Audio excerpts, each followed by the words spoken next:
10:30. Welcome to this meeting of the Policy and Resources Committee. Number of important reports, a considerable number of important reports to consider this morning. I anticipate we'll deal with the business in our usual brisk and efficient manner. Rona, can you provide the SEDERUNT and any apologies, please? Thank you. We have apologies from Councillors Ingalls and Nicol, and Councillor Giusti is running a little late. Thank you, Rona. Item 2 is declarations of interest. Do any members have a declaration of interest they wish to make? Very good. Item 3 is a minute of the meeting of 14th March 2019. Are we content to approve that minute? Councillor Thompson. Yeah, so I see we've got a handout in front of us just now, but I presume that's part of what we'd agreed in the minute on page 4 under the sort of section 5, as it were, to do with updates on things that we'd asked for at the last committee. Rona, if you can clarify. Yeah. The handout today is just a summary of what was discussed at the last committee. The work will continue. We just haven't had a chance to get it in a formalised version yet, but we'll make sure that's done over recess and out to the area committees. Thank you. Thank you. Members, I take it we are content to approve that minute. Thank you. In that case, we'll move to item 4, Agency Worker Policy, Report by Head of People and Transformation. This report presents members with a new agency worker policy which has been developed in accordance with the Council's Organisational Development and Human Resources Policy Development Framework. The aim of the policy and associated procedures is to set out clear information for managers on when and how they can engage temporary agency workers to ensure we minimise costs and ensure value for money, improve monitoring, risk management and recording in this area, and to ensure that we can demonstrate fully our compliance with all aspects of legislation. Stuart Flanagan and Paul Clarkin are here to assist. Is there anything that you would like to add to the report, gentlemen? Just happy to take questions, Chair. Thank you. In that case, I'll open it up to members' questions and comments. Councillor Dryburgh. Thanks very much, Chair. And I'm pleased to see this agency worker policy within the papers today. There were some questions. I think Andrew Giusti raised them with myself, and I put that to HR and OD, certainly with regards DG First in Wigton with waste collection operatives. This clarifies, I think, what the output of that actually was, and I'm pleased to see it here today, Chair. No questions, but just pleased to see it here today. Thank you, Councillor Dryburgh. Yeah, I echo that. I think it's a very useful, worthwhile piece of work. Councillor Thompson. Thanks again, Chair. Yeah, it was just, I suppose it was a general question maybe about the 12-week period. You know, obviously there'll be reasons why it's 12 weeks, but I suppose the current feelings might run that we have staff in redeployment. We've maybe got staff available maybe for short periods of time. Other ways that we could use staff, so we'd only need to use agencies for like periods where there was like a 2 or 4 week period, for example. It's more just to get a sense of why 12 weeks. The 12-week period is actually in legislation, so we make reference to that just to refer to our compliance with the 12-week period, and it's really just to set out guidance for managers so that they know they can't, without exception, go out with that 12-week period. And we're very much committed to increasingly use our core workforce, so we would only be using. There's a continuum in the report there which identifies the stages that managers should go through when considering use of agency workers, and we're trying to restrict that and would rather employees direct. Okay. Councillor McClelland. Thank you, Chair. It's just in relationship to the living wage that would be paid to the agency worker. How do we ensure that the living wage is actually paid to the agency worker through the agency?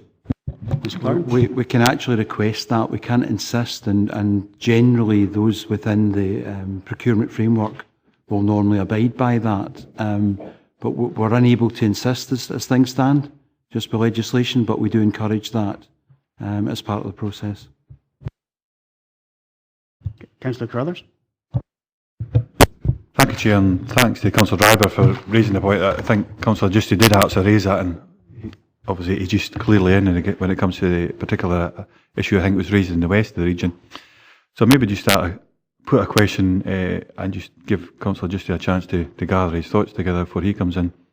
So when it comes to, so say for example, and it was RCV operatives, you could say, for instance, as an example, and they've been, so they're agency workers, but they've been with pretty much doing the same job as what a council employee would be doing for the last 2, 3, 4, 5, 6 years. You'd think, from a council's perspective, certainly you think of employment law, that they would be protected to the point where they would then become an employee of the council, or would have the same level of terms, conditions, so on and so forth. So I just wondered if you could just say a wee bit about that, because I think that's potentially an issue. There is actually reference in the report to the period over which the agency worker can request for similar terms and conditions, and if that's not forthcoming, they can actually write to the council to get details of those, and obviously then they can put that case to their agency. It's not that common where they'd be working 12 weeks. Generally, we would employ them ad hoc on a shorter contract. But obviously, where that's exceeded, they've then got the right to go to the agency and make such a request, and it's for the agency to respond. Councillor Curley, do you want to come back? I just will before Councillor Justy comes in, because I mean, my understanding on this, it's been 12 weeks is like a very short space of time that's been happening, but maybe Councillor Justy I'll maybe elaborate on that, but I'll maybe leave it for him. But I mean, that's my understanding, certainly. But it'd be good to, and I just wondered, after what you're saying there, okay, so if say it was even 6 months, a year, 2 years, it gets to an extended point in time, you'd think that the council would then proactively be approaching these same people if that was the case. So, and it sounds like it's maybe a bit of a reactive situation, so just maybe clarity on that as well. Part of actually making the process and the policy more formal is to get tighter on that and actually make sure that we operate more reasonably. If there have been difficulties in the past, we'd be looking to improve on them through the formal adoption of the policy. So we wouldn't be looking for 6 months and a year to be anywhere near that we would be looking to directly employ them, because it's not really a casual or agency basis demand. Then it's a temporary contract, should be framed for that purpose. Okay. Councillor Justy. Thank you, Chair. I'm not sure what was said before I came in, so apologies for being late. I was caught in the roadworks on A75. Just there on that point that was just last mentioned there, it was about the 12-week kind of cover you were saying. There's been guys out in the west, the region, who have been working for the council under agency for over 4 years now.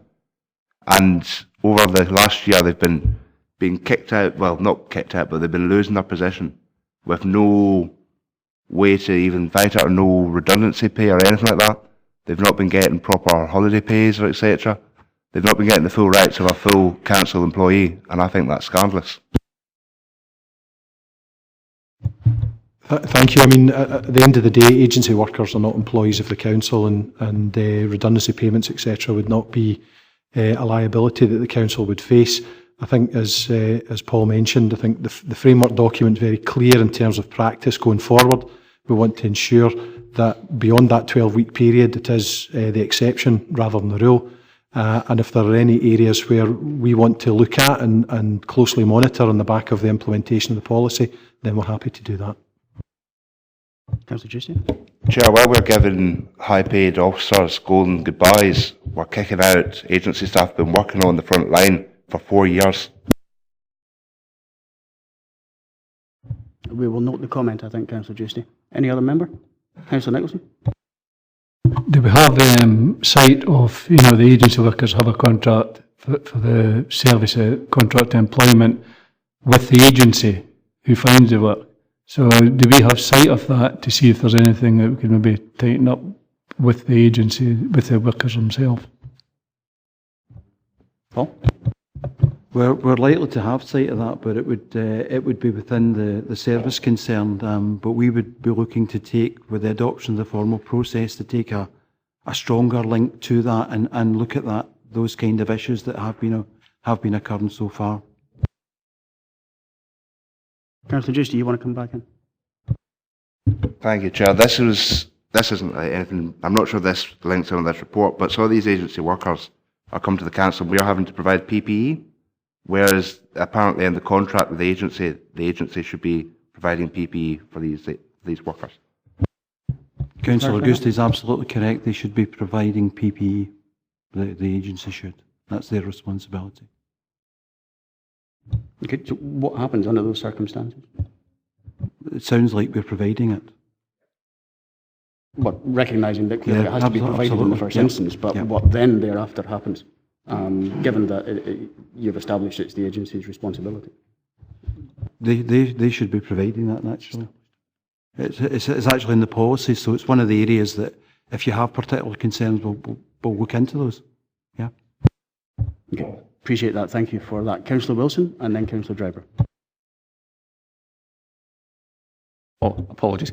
I think that I recognise Councillor Justice bringing up some very, very valid points, but I think they're maybe skirting a wee bit away from actually what this item is here, although I would be quite keen to actually see some more information on the very specifics, because it actually sounds like, while this policy is very much trying to ensure that we get best value for money, if there's actually an agency that we are working with isn't even providing the employees of their agency with PPE, then actually that they're not essentially fulfilling that contract and ensuring that we get best value. So I think certainly, maybe there needs to be a way we can actually look at this in a bit more detail, although essentially we're here to look at the policy today, but I think that, that's one element that clearly isn't working. I think we should be looking at that in a bit more detail somehow, and quite happy to take governance advice as to how we actually do that in a proper way. Certainly, I take the point that this policy is being introduced effectively to regularise matters. There is clearly some need for them to be regularised. I think that's being brought forward both by members and by officers, and it is the purpose of the paper coming before us. Certainly, I would seek advice on how the implementation can thereafter be scrutinised in due course. Perhaps be advised on that. I think there's two issues here. There's obviously current and historic issues that Councillor Justice is referring to. So if members want more information for us to look at that matter retrospectively, then we can do that and provide information to members in whatever fashion that they wish. Secondly, I think officers from HR would be clear about providing an update back to members about implementation of the policy going forward as well. So really guided by members' views about those two matters. Okay, grateful for the clarification. I'll bring in Councillor Driver. Thanks very much for letting me back in here. It was, as I said at the start, it was Councillor Justice raised a few emails on me regarding this, and I put that to the service that we think that was in DG first at this particular time, and I think it's right that this agency workers policy came forward so we're clear about where we go in the future. I think there are some historic issues with regard that. There is also some agency workers who wish to remain agency workers as well over a period of time. Just coming back to the PPE side of things, we've also got a duty of care as a council to ensure that anybody who works for us has the appropriate work provision as well. So although the agency should supply PPE, if the agency workers turn up, it is well within our right to say we will provide that for them, because we have a duty of care to those individuals. Thank you for the contribution, Councillor Driver. Councillor Carruthers. No, thank you, Chair. I think it's good debate. I think it's quite constructive, actually. I think it's a good starting point, but we're only being asked to consider and approve the agency working policy. So I wonder, does it remedy this in the professional view, does this actually remedy the previous mistakes? You could say the historical. But I think there's also a contractual thing there. So going back to what Councillor Driver just mentioned and just previously. So if a company, say an agency, were they in breach of contract? We don't actually know. Was the contract actually driven in such a way or constructed that the council was to supply the personal protective equipment, so on and so forth? It might have been, might not have been. So I just wondered, so does this remedy the previous historical anomalies that have been brought up today? But mostly going forward, should we actually be looking at this in maybe in a different format? Somewhere else actually say, okay, going forward, are we absolutely clear in regards to this policy that it's fit for purpose, and any contractual issues and so on and so forth, we're getting a chance to look at them and bringing them to a positive conclusion? Paul? I think the adoption of the policy now actually gives managers far more guidance to operate, and we've been operating these principles in the absence of a policy. This codifies that now and provides a good way forward. And it should remedy those things and things that are highlighted, and we'll be working ever closer with procurement as well, and framing of the contracts and getting an oversight of that. So I think this will work well once it's in place. Councillor Crothers, you want to come back? I just wonder, Chairman, I haven't got an exact wording, but I think maybe we should consider it when we get to recommendations, maybe for yourself even, just to put something together, to make sure that we're at least monitoring this or we see it somewhere else in a different format, different committee, just to make sure that we're what we're agreeing today, ultimately, we actually see it's satisfying our requirements. Okay, Councillor McClelland. Thank you, Chair. The agency worker regulations have been in place for 9 years, Paul. And in light of what Councillor Giusti was saying there regarding some of these workers for 4 or 5 years are being finished their contracts, are there any implications to the Council with potential claims that there may be a breach of these regulations? The first response to that would be through the agency. So the agency they're actually employed by the agency. So if there's liability there, what we'd be looking to do is to regularise these and to scrutinise issues. For example, the ones that members have identified and things that we've identified in the process of going through framing the practice that falls behind the policy as well. So we're hoping to cover all those off. So this is more a formalisation of that. So we would hope that through that and through our policy framework, we would review this every 2 or 3 years anyway. So we'd keep pace with any changes to legislation and any changes in practice that were necessary, and we would deal with any issues arising through particular agencies as part of that. Thank you, Paul. Councillor Wilson. I think we're sort of coming to the recommendations. I think for me, first of all, that probably offline we need to look at the particular issues that Council just has raised. But secondly, I do think we do need to monitor this, and that's maybe something that we should be considering. Next week, the delegations to committees, and I would expect it through the delegations to whatever committee we create, that monitoring this policy should be maybe incorporated into those delegations as a way forward. Councillor Driver. Thanks very much, Chair. And again, we're asked to approve the agency worker policy, and I'm very happy to move the recommendations. I think what you see with regard to agency workers, a lot of these questions are actually raised at the Joint Consultative Group, and that's where it should be raised, because it's the trade unions that actually raise these questions. It's an operational issue at the end of the day, and management have now got clear guidance with this agency worker policy to move that forward. So I think the Joint Consultative Group is the way to move that forward. Thank you, Councillor Driver. Any other member? Councillor Carruthers.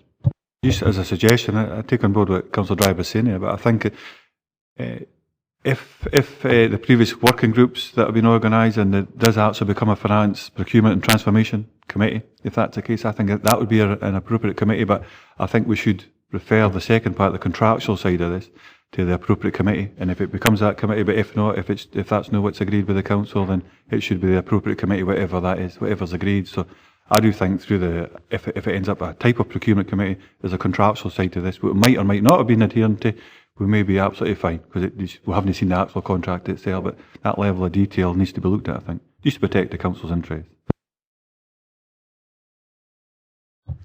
Okay, members, moving to the recommendations. We're asked to consider and approve the agency worker policy, which I think I'm clear we are unanimous on.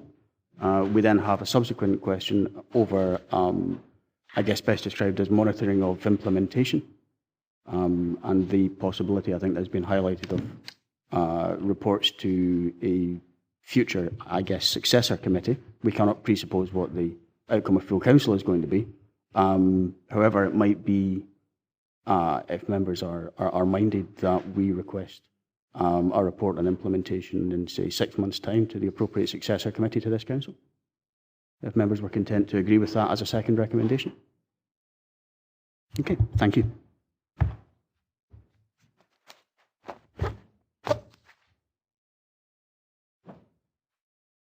So, item 5 is report on living wage consolidation, report by Head of People and Transformation. This report outlines the approach that the Council will adopt to meet the commitment made in the National Pay Deal agreed in March 2019 to consolidate the Scottish local government living wage into our pay and grading structure. Members will recall that the pay deal reached at a national level committed all local authorities to consolidate the living wage as their minimum pay level by March 2021 at the latest. The report highlights that this council has, over a number of years, maintained the Scottish local government living wage for all of our employees, but that has been paid as a supplement to their pay. Paul and Stuart remain in their seats to respond to any questions. Gentlemen, is there anything you'd like to add to your report? In that case, I'll move straight to members' questions and comments.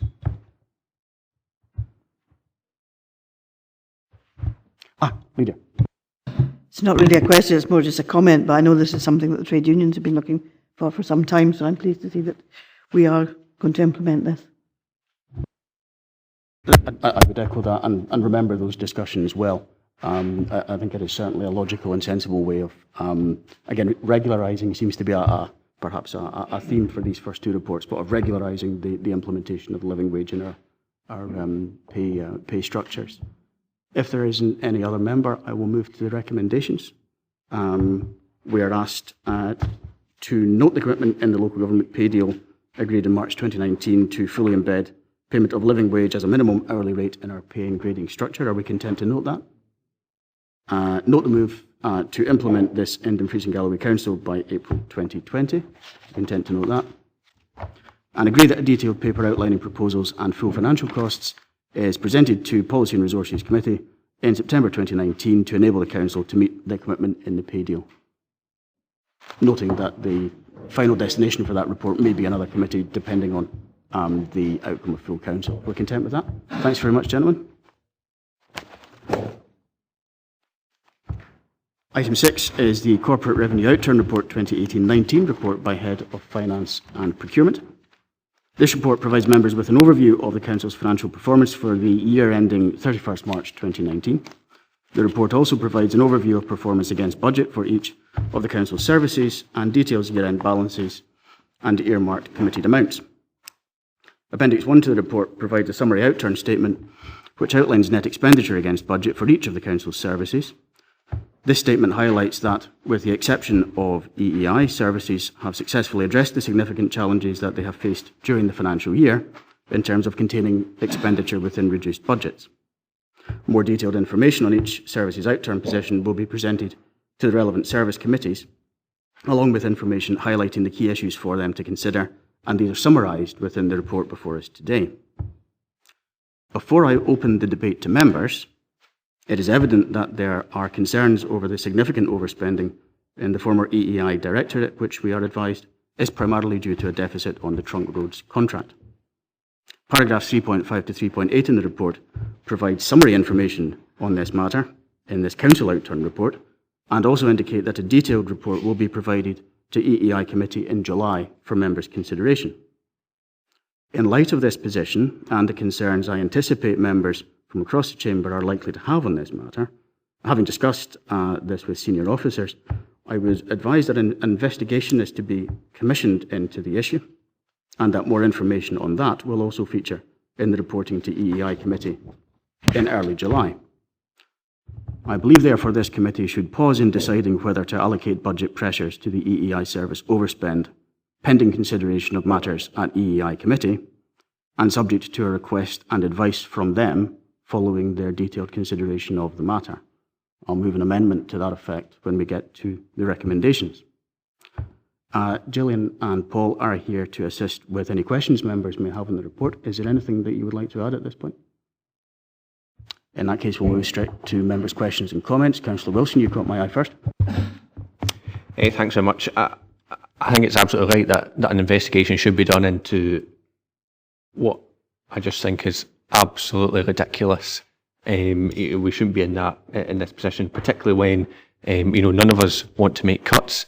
Some of the decisions are extremely difficult, but we can see that actually across just about every directorate last year that senior managers were able to manage budgets quite sufficiently. So it is not fair on them that we simply just essentially write off some debts here. I would be quite keen to get some more detail on what that investigation will entail and how it will be carried out, so we can make sure that today I absolutely agree with Paul on that recommendation.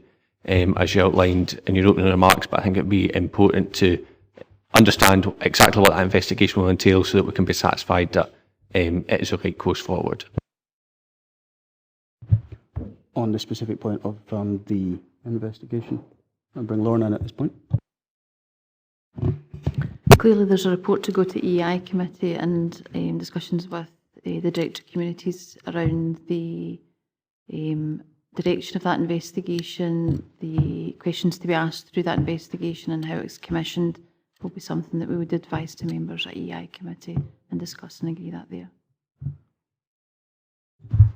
Okay, if you're content with that, Councillor Wilson. Councillor Crothers. Thank you, Chair. I think you'll get our support in regards to the investigation, in whichever guise it comes. So I made a lot of inquiries in regards to the detail round about this particular, the £250,000 almost. It's near £3 million actually. The £200,000, £200,000 I think is a softening point. That's how I would certainly read it.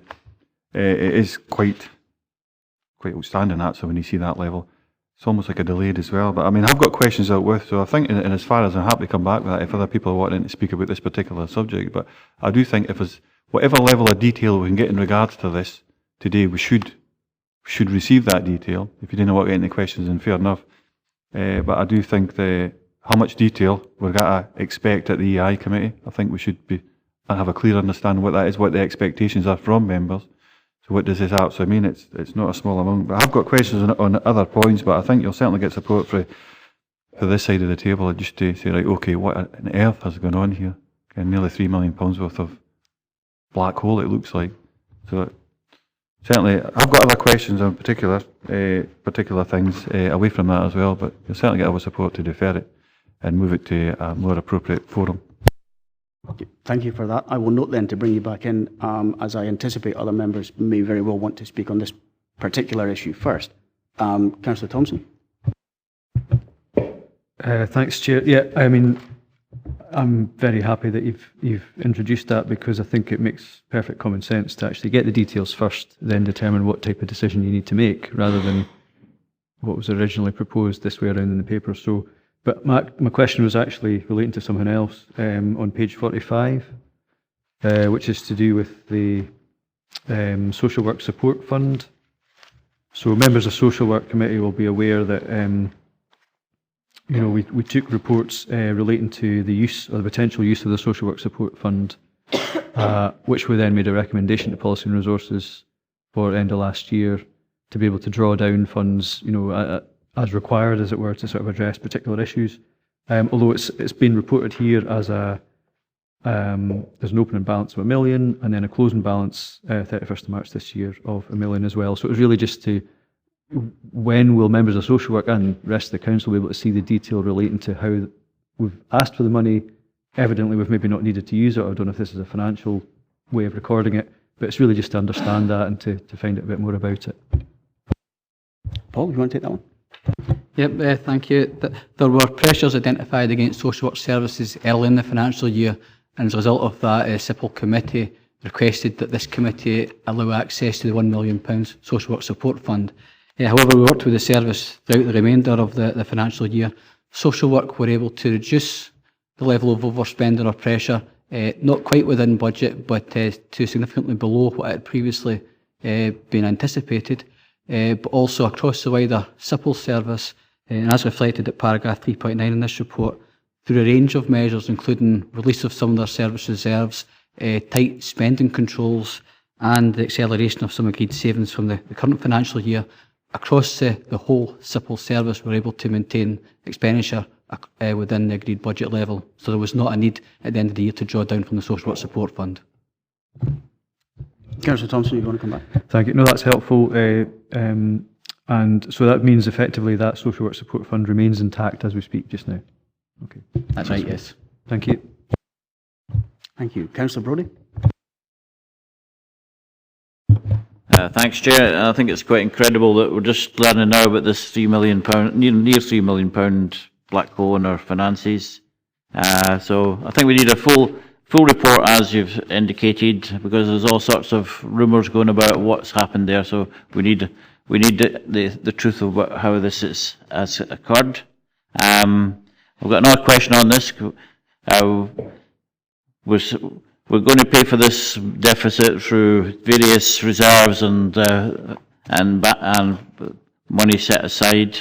And so we're not going to dip into our actual reserves. So that makes me think about why we hold all these extra reserves when we've got an education service which is struggling to meet kids' needs. So perhaps we could have a bit also report on these reserves which are in addition to our balances, which we should look at. Okay. I note the point. I think certainly we would not want to be determining matters here on the basis of rumours. I have not myself heard them, but the purpose of investigating is to understand what the facts are. I think that the issue of reserves, other than the unallocated general balance, the 2%, would presumably be a matter for consideration at the new Finance Committee, assuming that that is agreed at full council. That would seem to be a good place to start with that. Councillor McClelland? I have you noted down in error. Councillor Johnson? Thank you, Chair. Just like has been said earlier, I'm pleased we're going to have this investigation into this overspend. It was kind of, I did a wee calculation when I was going through the papers the other day, and it amounted to 25.7% of the savings we were trying to make at the last minute in the budget at the end of the year. So it's an incredibly significant figure. But I'm going on to page 39. Now, it's in the release of the AEF and other funds. The other part, whilst the underspend and the death benefit is obviously welcome, we're happy about that.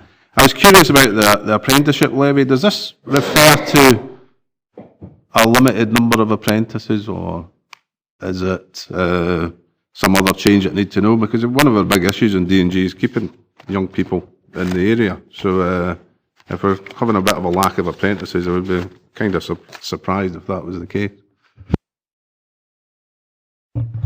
The apprenticeship levy is something that was introduced just a couple of years ago, whereby the council pays 1% of its salary bill out to the Scottish Government as part of the national apprenticeship levy.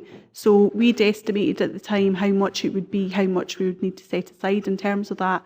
But with the reducing numbers of staff within the council, what we've paid out is slightly less than what we'd set aside in the original budget. Councillor Johnson? Thanks for that clarification. I was just curious about that figure. I've been through another business, a training business I'm involved in. I deal with the apprenticeship levy, and I realise it has actually been a bit of an issue. Councillor Driver?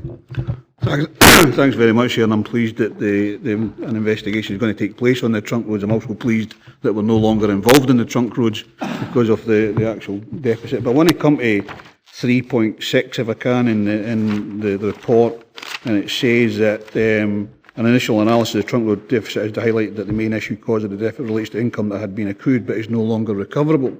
My understanding is that there are still some ongoing negotiations with Transurf Scotland to take some of this money back. So when the report comes to you and I would like the fullest of information to see what is actually happening there, because I think if we've done work on behalf of Transurf Scotland and not been paid for it, I think we should be taking them to court and getting some money back off them as well. I absolutely echo the point on the fullest of information to EEI. I think that is absolutely essential. And I think will have been well and truly taken on board. Councillor Maitland? Thank you. Adam made the point, Councillor Wilson made the point, and he's absolutely right, that there was a tiny cushion there, 1.256 million, to reduce the requirement for savings. And basically that's now gone. So every service now has to tighten its belt, every single thing. I agree with my colleagues that actually we should be really quite angry about this, because I mean, I know I've chittered on for years about the DG First not in fact complying with Audit Scotland requirements to make a profit on any 3 years. I don't know, I'm not on E&I, so I definitely want to be sure to know how come that we can go on for years, and I mean it is years, crossing our fingers and hoping that the income would eventually come through, because I don't understand why roads continued to believe that they would get paid. The bad debt provision that was made is only half of the whole thing, suspiciously near to exactly 50% of the whole thing. And it's a massive figure at 1.447. It turns out only to be half the story. So what I want to be absolutely sure is that we go back quite a long way on this report. I won't be wanting just to know what happened 2 years ago. Oh, well, it seems that we weren't able to recover the monies. I want to go back a bit further than this, because I've been concerned for years, and I want to know how it all fits together. So I think, members are right to be really concerned about this. And I, for one, will certainly be looking forward to seeing what comes through in the report. So I join my fellow elected members in suggesting that that's got to be completely clear. I'm not certain why it has to be external. Could you explain to me what you're talking about being commissioned, and how much this will cost? I'll learn on that latter point for clarity. We carry out investigations on a number of matters within the council from time to time. In terms of commissioning that, it's about specifying what we want and what skill sets we need to conduct that properly. Whether that requires external input would be something that we would advise the members of the EI committee, subject to that final discussion with the Director of Communities next week. Councillor Maitland, do you want to come back? Well, what it's saying is that we don't feel we have the capacity to investigate this internally, which I find absolutely extraordinary. Perhaps I can come back, Councillor Maitland. I think it's not about capacity, it's about making sure that the questions we want answered, that members agree with us, that need to be answered fully, that we have, one, the independence in terms of seniority and in terms of the capacity to do that. It may be that we don't require to go external, but we'll advise members of our judgment on that and come back to you. Okay. Councillor Crothers, I did promise to bring you back in. We moved to some other questions rather quicker than I had anticipated, but please carry on. Thank you very much, Chair. So the other points was, I think Audit Risk and Scrutiny Committee has got a meeting for the 25th of June and future agenda items. I imagine this will come up, we'll have a debate round about it at that point, so it may well be consideration for that committee as well. Just in the back of what Councillor Maitland's saying there. So beyond that, so I'll go to page 43, Chairman.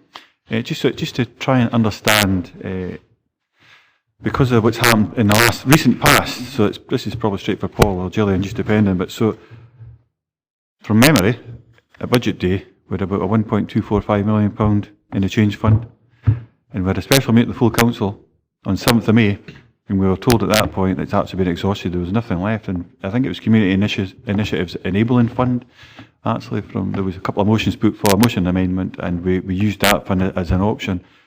And now in page 43, is it going out to 44 actually, it tells us that we've got 2.966 million sitting in that change, unless it's a different change fund, I don't know, but when I read that I thought, wow, this is odd, because at 7th of May, well at the end of February, it was 1.25 million, 7th of May it was exhausted and beyond, and now it's back up to nearly 3 million. So just a wee bit of clarity in regards to that, unless I've got the wrong change fund, or is that ring fence money that's actually been identified, but from what I can see, it's looking progressively towards the future and any potential savings, particularly around about ERVS. Paul, if you can clarify that, please. Yeah, thanks. Yeah, one of the things we stressed to members during the budget setting process was the need to look for further opportunities to rebuild the corporate change fund. The change fund is there effectively to support the delivery of our agreed savings because they require investment in ERVS and other measures. The change fund 2 years ago was £6.2 million at this stage. It was down to £3.5 million this time last year. It's now down just below £3.2 million. And if you can actually see, we spent over £3.5 million from that fund last year with a similar level of savings to deliver in the current financial year and beyond that as well. So I think there is a need for the council to recognise that we need to continually look for opportunities to rebuild the change fund to support the delivery of our savings, and that's why that's there and that's why it's needed on an ongoing basis. Obviously, if we didn't have the change fund, what we would have to do each year would be, say we have a £15 million savings target, we need to add £3-4 million to that to support the delivery of the agreed savings. This is the approach the council takes to avoid having to increase those savings targets. So that's why the balance currently is what it is, but we will continually look for further opportunities to rebuild that fund because it will be utilised to support delivery of our savings going forward. Thank you, Paul. Councillor Carruthers? It's maybe an offline conversation, but it's not. I totally support the change fund and the whole principles behind that. It's maybe about the kangaroo effect between February and now, or what it looks like in the face of it. So it went from healthy to exhausted, back to very healthy again, and just how that whole works. That information's no here, but that's maybe an offline conversation. That's what it looks like to me anyway. That's my perception. And when you look at a level of detail is probably looked for as well. So you just wondered how many. So when it comes to ERVSs, especially after the last recently, the amount of restructuring we've done and people moving on and so on and so forth, you just wondered how many actual people did that allow to move on? And the amount of money we've spent, was it 50, was it 100, was it 3 people? It just give an indication pro rata how much per person. That's maybe an offline discussion as well, but it's the kind of questions that are certainly going through my mind, thinking how effective is this money being spent? And obviously, it's maybe a point or a question, it can be taken offline, Chairman, but these are the points certainly that are being thought amongst our group. It might be an issue actually for future reporting, I would think. Perhaps if members are seeking more detail along these lines, that's something that can be accommodated. But Paul asked for clarity on that. Yes, I don't have the actual number attached to that figure just at this stage, but it's something we do report to members. I think it'll be reflected in our final accounts and also reflected in further reports during the course of the year, so we'll certainly come back to members with that detail. Okay. Members, in that case, I will go to the recommendations. 1, are we content to note the service outturn positions detailed within Appendix 1? 2, I wish to move that we replace the existing recommendation with note the recommendation to apply unallocated budget pressures funding of 1.256 million on a one-off basis to address the overspend by the former Economy, Environment and Infrastructure Service, and agree that this funding is earmarked and that this committee considers the matter at its next meeting, subject to a request for funding from the EEI committee following their detailed consideration in early July. You note I refer to this committee because at this point we cannot prejudge the outcome of full council. Now, if members are content with that recommendation.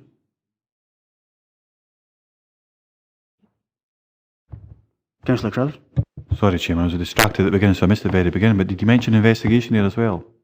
Because you spoke about earlier about having, is that another recommendation you're coming? I have not included it within the recommendation. As I understand it, that matter would be ultimately determined by EEI, but I did wish to reflect on the fact that it has been discussed and is an intention to bring that information to members for their input at that meeting. Councillor Carruthers? Thank you, Chairman. I think as long as it's been picked up and it'll be discussed in regards to whether an investigation is carried out, and if EEI actually have to fund that, then fair enough if it's through that funding allocation. But I do think that if we're earmarking, we're ring fencing in real terms, so we're saying, okay, until such time as we understand what's happened there, with a fuller understanding, we've set it aside, but we're not going to do anything. But it must be, whether it's an action or within the recommendations, I think we have to make it clear when EEI are considering this, an investigation is part of the debate we would expect, or the actions coming from the report that they'll look at. We have, of course, the full debate on the public record, and I think neither members nor officers are under any illusion that it is an important part of how we deal with this issue and resolve it ultimately. Councillor Driver? Thanks, Chair, and I've taken I'll undertake to ensure that there is an investigation report coming forward to EEI committee at the next EEI committee to make sure that it goes forward to be scrutinised by the members there and move that forward that way. Appreciate the undertaking and clarification, Councillor Driver. Are members then content with that? Are we then content to note recommendation 2.3 and to note 2.4, note 2.5, and at 2.6 agree the amounts held by the Council on a number of funds for specific projects and commitments as detailed at appendices 5 and 6. Thank you, members. Item 7 is implementation of Financial Code 11 debt write-offs, report by Head of Finance and Procurement. This report is brought forward to provide details of debt written off under delegated procedures over the 6-month period to 31st March 2019, brought forward for member scrutiny. Details of all write-offs are reported to this committee for scrutiny twice yearly. The report sets out the conditions for a debt to be written off as not recoverable and the efforts which are made to recover debt. Members should note that despite a debt being written off, where circumstances should subsequently change, the Council does pursue debts previously written off, and the report contains examples where this has been successful. Lindsay Nairn and Paul Garrett are here to answer any questions. Is there anything you'd like to add to the report? Okay, in that case I will go straight to members' questions and comments.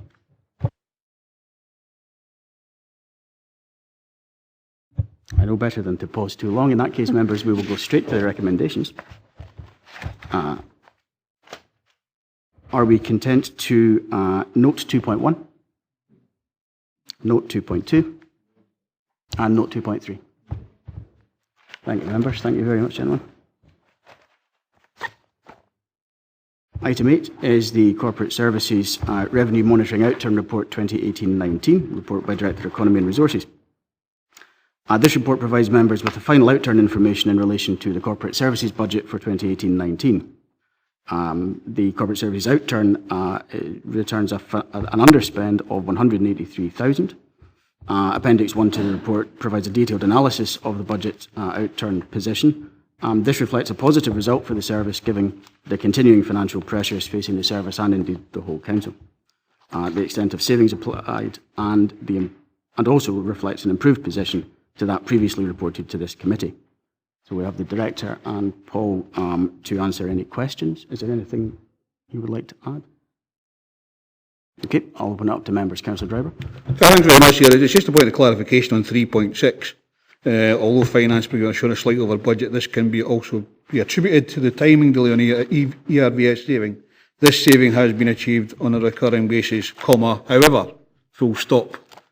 Now, I'm just wondering what the however, or is there something missing within that, or is it just a grammar issue? It is just a grammar issue. I mean, the however could have come at the beginning of that sentence rather as the end, but it means the same thing. Maybe hoping for some good news that had just been left out of the the report, which is nevertheless a good report. Any other members? Councillor Crothers.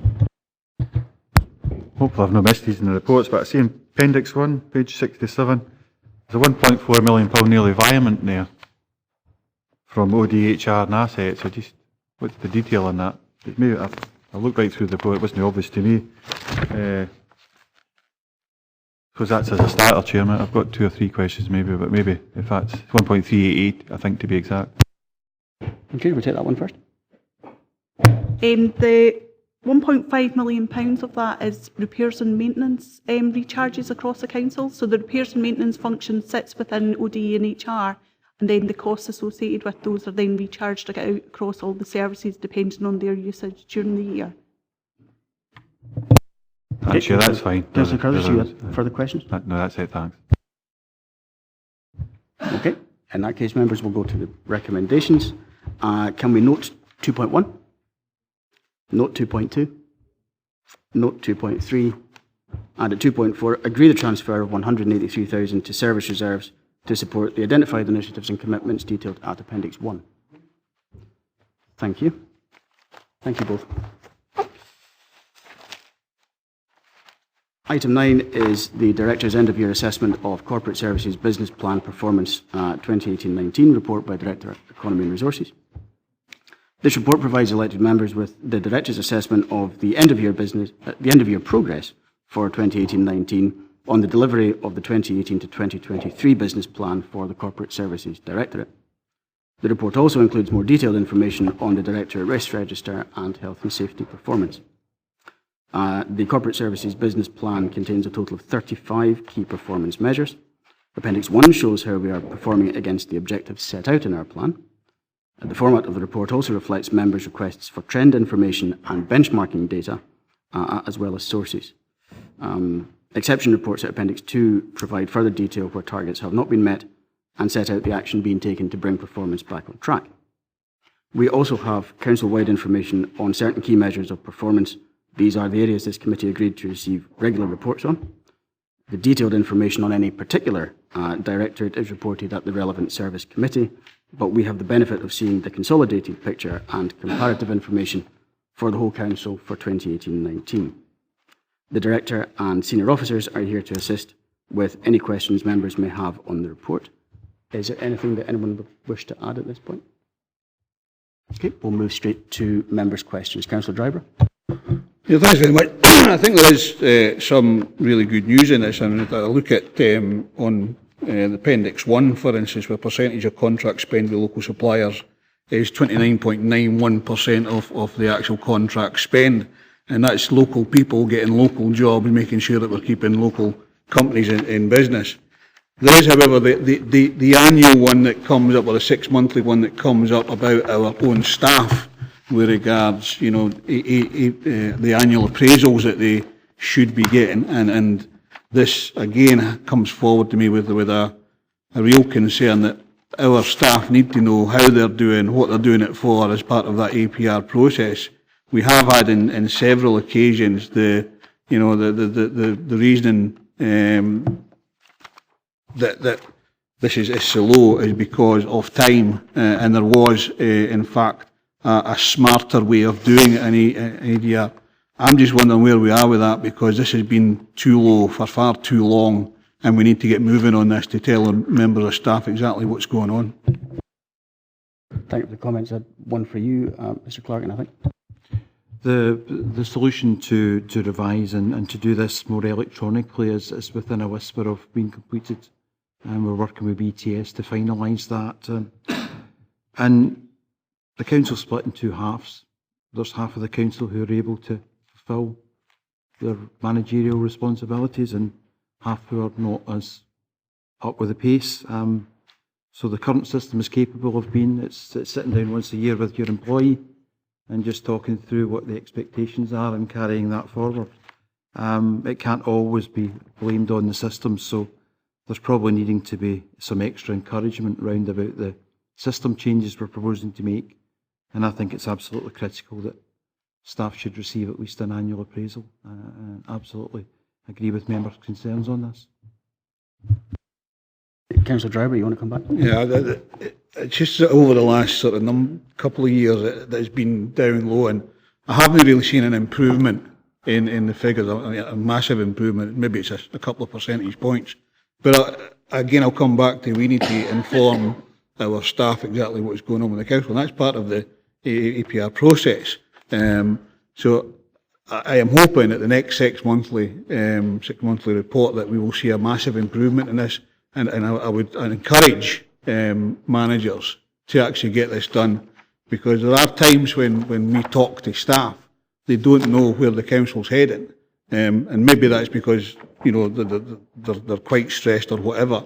But I think if they have got a clear idea of where their department, their team, are going, then that decreases the stress of that, and then perhaps it will lower the absence rates as well. I absolutely appreciate the comments, and I think really all members would share the concern that there needs to be further improvement on this, without a doubt, because it certainly has been a fairly consistent area of concern for a number of years now, probably since before the last election. I'm sure that we've had these discussions on a number of occasions. Councillor Maitland. Thank you. It is with reference to Appendix 1, page 100. One of the risks that we appear to be talking about is the corporate services workforce, about not retaining the right skills and experience to meet needs and demands.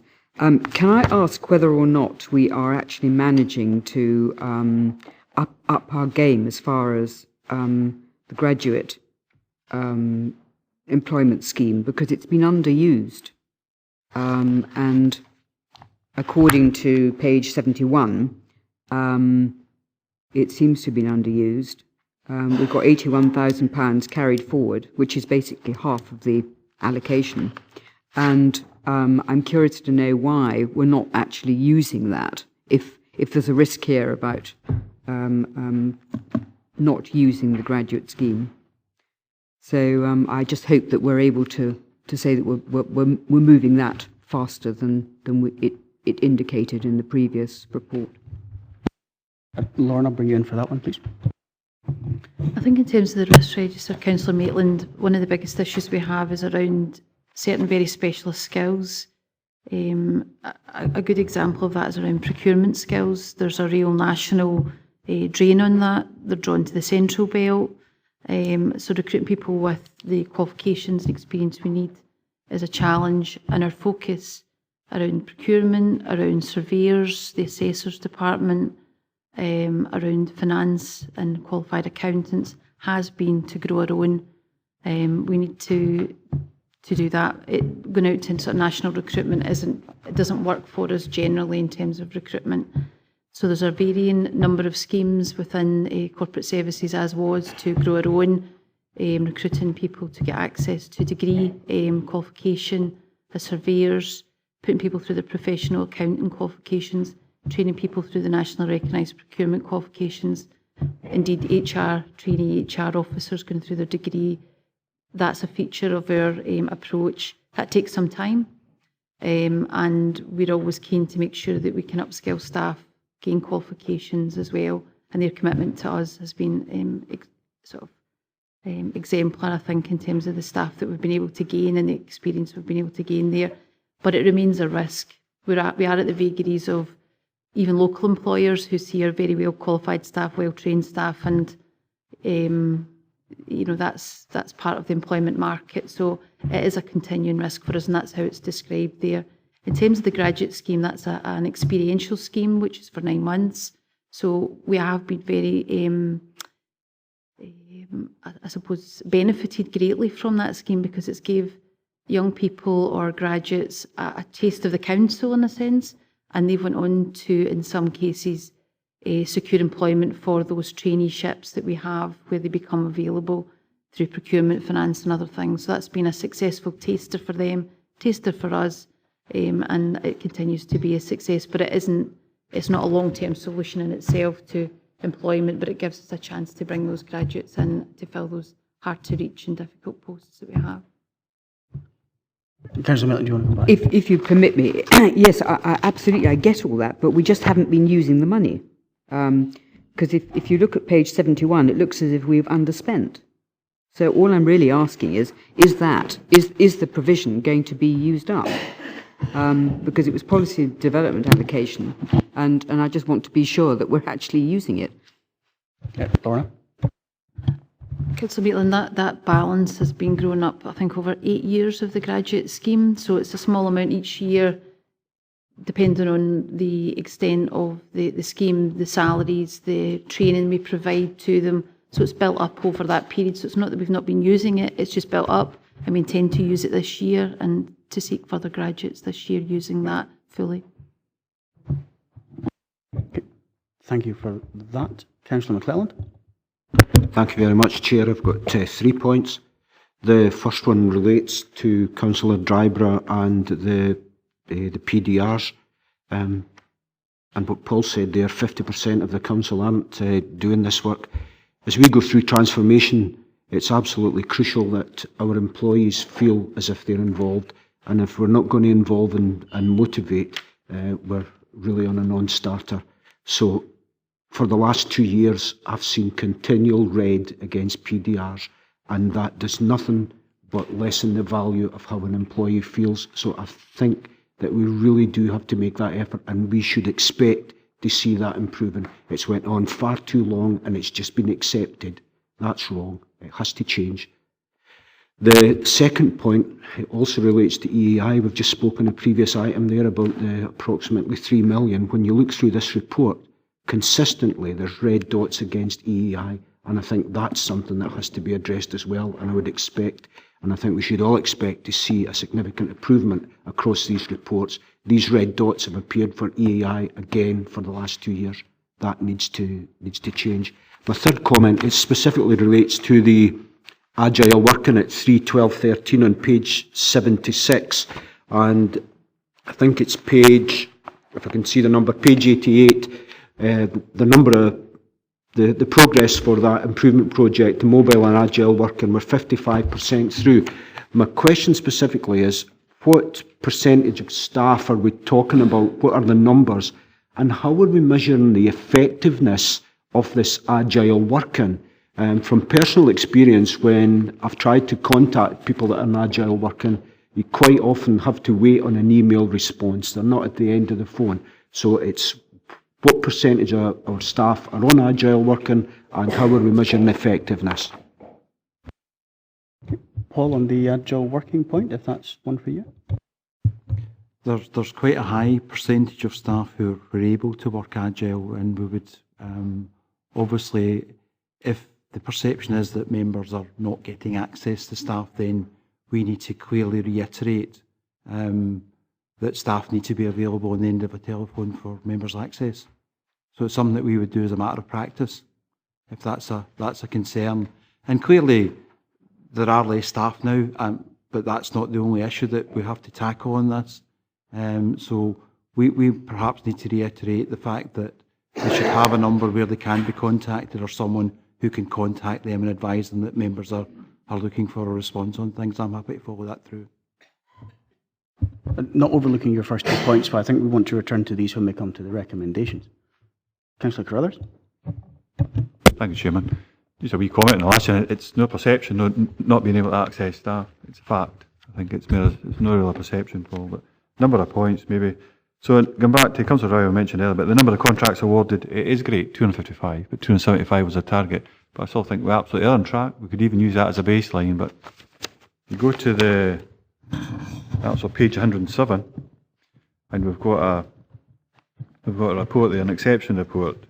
So it shows it 255, 275 is an indicator there. That was so it's really a baseline, but trajectory was missing for me. So where do we expect to see that in the future? And the improvement action, really, is it fit for purpose? Come back to that. I'm not looking for that. I've got 2 or 3 questions. So again, on page 109, is it? No, sorry, it's on page 108, the improvement action. If you actually read that in a bit, I think I've highlighted in particular measures such as the use of lotting strategies and the provision of feedback for all tender activity to ensure opportunities for small to medium-sized enterprise. Local businesses will also assist. I think that's the meat of what the improvement action is. So just reassurance that that's fit for purpose. When it comes to, I suppose we've got another red indicator, I notice, in regards to our broadband. Again, the improvement action in regards to that, there's some detail quite in 2 or 3 different parts within the report, but I think it's difficult for the council to actually put its weight behind that. What does it do? So it's red, it's probably got to stay in red, but just an understanding what that really means. I didn't really think we could do much about that if we can, but obviously we should be supporting that everywhere we can, but a bit better understanding. I see on page 83, Chairman. Is it 83? No, sorry. It's 83. It's about the decentralisation and our lobbying activities, I think, in particular. It's so what are we actually, what response are we getting in regards to that, and what's the likely outcome of having any success? And I think it's very important, again, going back to our number 1 priority. If that's got to bring a lot of good, highly skilled, well-paid jobs to this year, as it's taken away up to now, that's something we should maybe get an emphasis on. We should have an emphasis. I had a number of questions. I was just saying that earlier. I wish I just wrote them down. Health and social care integration, I suppose, is where I'll kind of stop, because that's been something we've done a review in regards to that. And that's on page, I see it is on page 89. It's difficult to make out these numbers. So it's ICT for health and social care integration. The Audit Risk Committee did an audit risk, the Integrated Joint Board did a piece of work on that as well. So our start date was the 1st of April 18. That's not wholly accurate. Our start date was January 18. But our end date's 31st of March. Our due date, I should say, 30% there. Got concerns over that, the progress, I have to be honest. So I just wondered if we've got any update here in regards to that. Really have got concerns over that. It's something we're actually looking to pick up through Audit Risk and Scrutiny Committee again at the end of this month to put it on as a future agenda item. So I'll leave it at that. I've got quite a number of things, but I think some of them maybe should be taken offline. Don't know what extend the meeting too far, Chairman. Okay, so who wants to go first? Lorna. Chair, do you want to take them one by one, if that's how you're minded? If we. Well, why don't we take Lorna first, and then couple of items. I think probably there's 4 points you raised there. The first one on procurement, which I'll ask Karen to answer on. In terms of broadband, yeah, I accept that there's a dependency there quite critically on the national programme. Officers are preparing a report for full council in detail on that matter for members' consideration. But it is dependency there is really on the national programmes to give you that clarity and progress as well. So there'll be a chance for further debate on that, Councillor Carruthers. In terms of the lobbying on decentralisation of jobs, obviously officers take the opportunity where there's changes in terms of national organisation agencies, deployment of government jobs and public sector jobs. Clearly, at the moment, the focus is on the work that's been done around the South of Scotland Enterprise Agency, and as that makes its way through Parliament, and officers and indeed members who are involved in various forums are lobbying and making sure that those matters are. So it's a kind of ongoing position, but it certainly we take the opportunity where we can to make sure we provide a strong input there. And in terms of health and social care, I understand you'll be closer to it than I, that there was obviously the full council agreed the recommendations that yourself, Councillor Maitland, put forward. There was timelines around that through this year, and indeed the Chief Operating Officer is preparing an update with the responsible officers within each organisation to bring back, I think, as part of discussions on health and social care. But my understanding is that those matters continue to progress. But a detailed consideration was planned, I think, by Scrutiny Committee after July. I think that was your decision. So there is certainly an action that policy officers have to bring back an update to you on that. So certainly take that on board. Karen? In relation to the number of contracts that have been awarded to local businesses, obviously that has seen an increase on the previous year, which was an increase on the year prior to that as well. So I'm seeing that as a real positive. I think obviously it didn't meet the target, but the target I think is recognised as being quite an ambitious increase from the previous year. Going forward, we'll continue to seek to be as ambitious as we have been. I think the fact that we've not quite hit that target number as in terms of number of contracts certainly won't deter us from setting a similar ambitious target.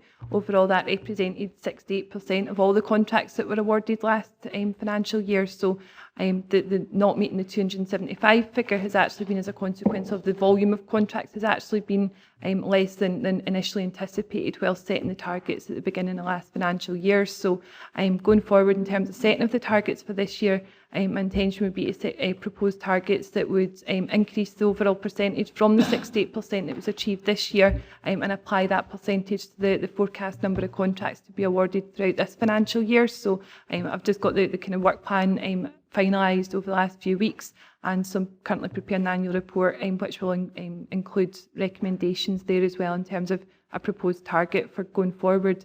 And obviously the actions that were agreed in the scrutiny review for local supplier spend aligned to procurement will take cognizance of the kind of how do we ensure fit for purpose in terms of that development and support programme that sits behind the procurement activity for local businesses.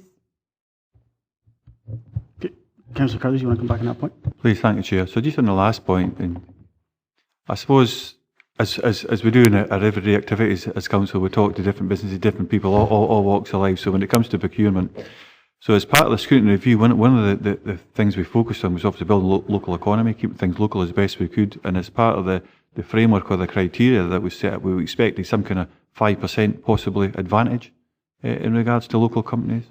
So just again, I could ask how is that playing out, but from what I'm hearing locally, there's potentially problems there. Frameworks have been agreed. It's making it for some companies more difficult. That's not been applied yet. Maybe that'll be applied in the future. But I certainly, from keeping things local, I think it's right. Absolutely, we're heading in the right direction. But potentially there is some flaws there that are kind of affecting, having negative effects on local companies. Yeah, I think in terms of the 5%, obviously we had some debate during the workshops as well, and obviously that was some of the review work we undertook with local authorities in England as well in terms of how they were considering local within the formal tender process, and we did make a commitment to trying to utilise community benefit scoring mechanisms around that sort of 5% we're working towards that, but I'm still having a nervousness in terms of our local contractors' ability to appropriately respond to those sorts of questions, to really sell themselves and actually benefit from that. And so I think if we were to just implement that immediately, what we might find is it has a negative effect, and actually companies out with the region who have got bid teams will have a textbook answer around community benefits, which would probably tick more of the boxes than actually what our local businesses are able to write at this moment in time. So I think the links to the actual support available has to be focusing on that community benefit aspect in the model that we're going to be implementing throughout this year. So again, another one of the recommendations was obviously the Meet the Buyer event. And so the intention would be that we didn't develop an agenda that really focuses on that community benefits and how we use that, and make sure that when we are putting tenders out, our local businesses can actually really gain the intended benefits of having that focus on community benefit elements within an evaluation. Councillor Carruthers? Just a comment, Chair, but I think I'm not looking for an answer here, but I think, so if that 5%'s been difficult, then fair enough, you can understand that, but it would also apply for a quality assurance type, and we have like a 30% weighting towards that in a number of contracts. I just think we have to be very aware of that, because again, you can back to the same principles. Large companies have teams of people work on this level of quality assurance, so all that quality assurance means that you've got a particular framework in place, paperwork, a paper trail that says you will deliver a quality product, and that can be measured. But what we may well have, Chairman, actually, is the fact that we've got local companies providing an excellent first-class quality product. At the end of the day, they've not got the same level of resource support in regards to providing that paper trail, that quality framework assurance. I suppose you could describe it as. Don't look for an answer in regards to that. It's probably an offline conversation further away from here. Just to try and get to the bottom of that, I think it would go on too long, prolong this meeting, Chairman. Okay, so we'll hold that thought for the time being. Karen, unless you want to come back on that point. I'm happy, Councillor Carruthers, to have a further detailed conversation with you again around some specific concerns or examples if you've got some. But I think in terms of the quality assurance, one of the things we do around accreditation is taking cognizance of the fact that particularly smaller businesses won't have made that same level of investment or won't have the same need to, and we do always provide the opportunity for them to provide internal policies as an alternative to having that full paper trail, but happy to look at some particular examples around that with you. Okay, I hope that we covered everything that was asked at that particular set of questions. Councillor Dempsey, is it related to this particular item? Well, it's the same page 107, but no necessarily questions on it. It was an observation or a question I wanted to put, Chair, which is, I presume this is goods and services we're talking about on page 107, the performance reporting. Do we have a percentage target for ensuring that small local businesses, maintenance repair businesses, get work from Dumfries and Galloway Council as well? Do we have targets or a mechanism to ensure that happens? Okay, Karen. Yeah, our targets aren't broken down by sector, it's the overall, so it's goods, services and works, so the maintenance regime is built in as part of this, and we don't actually have that level of breakdown in terms of the targets and performance information that we've been preparing.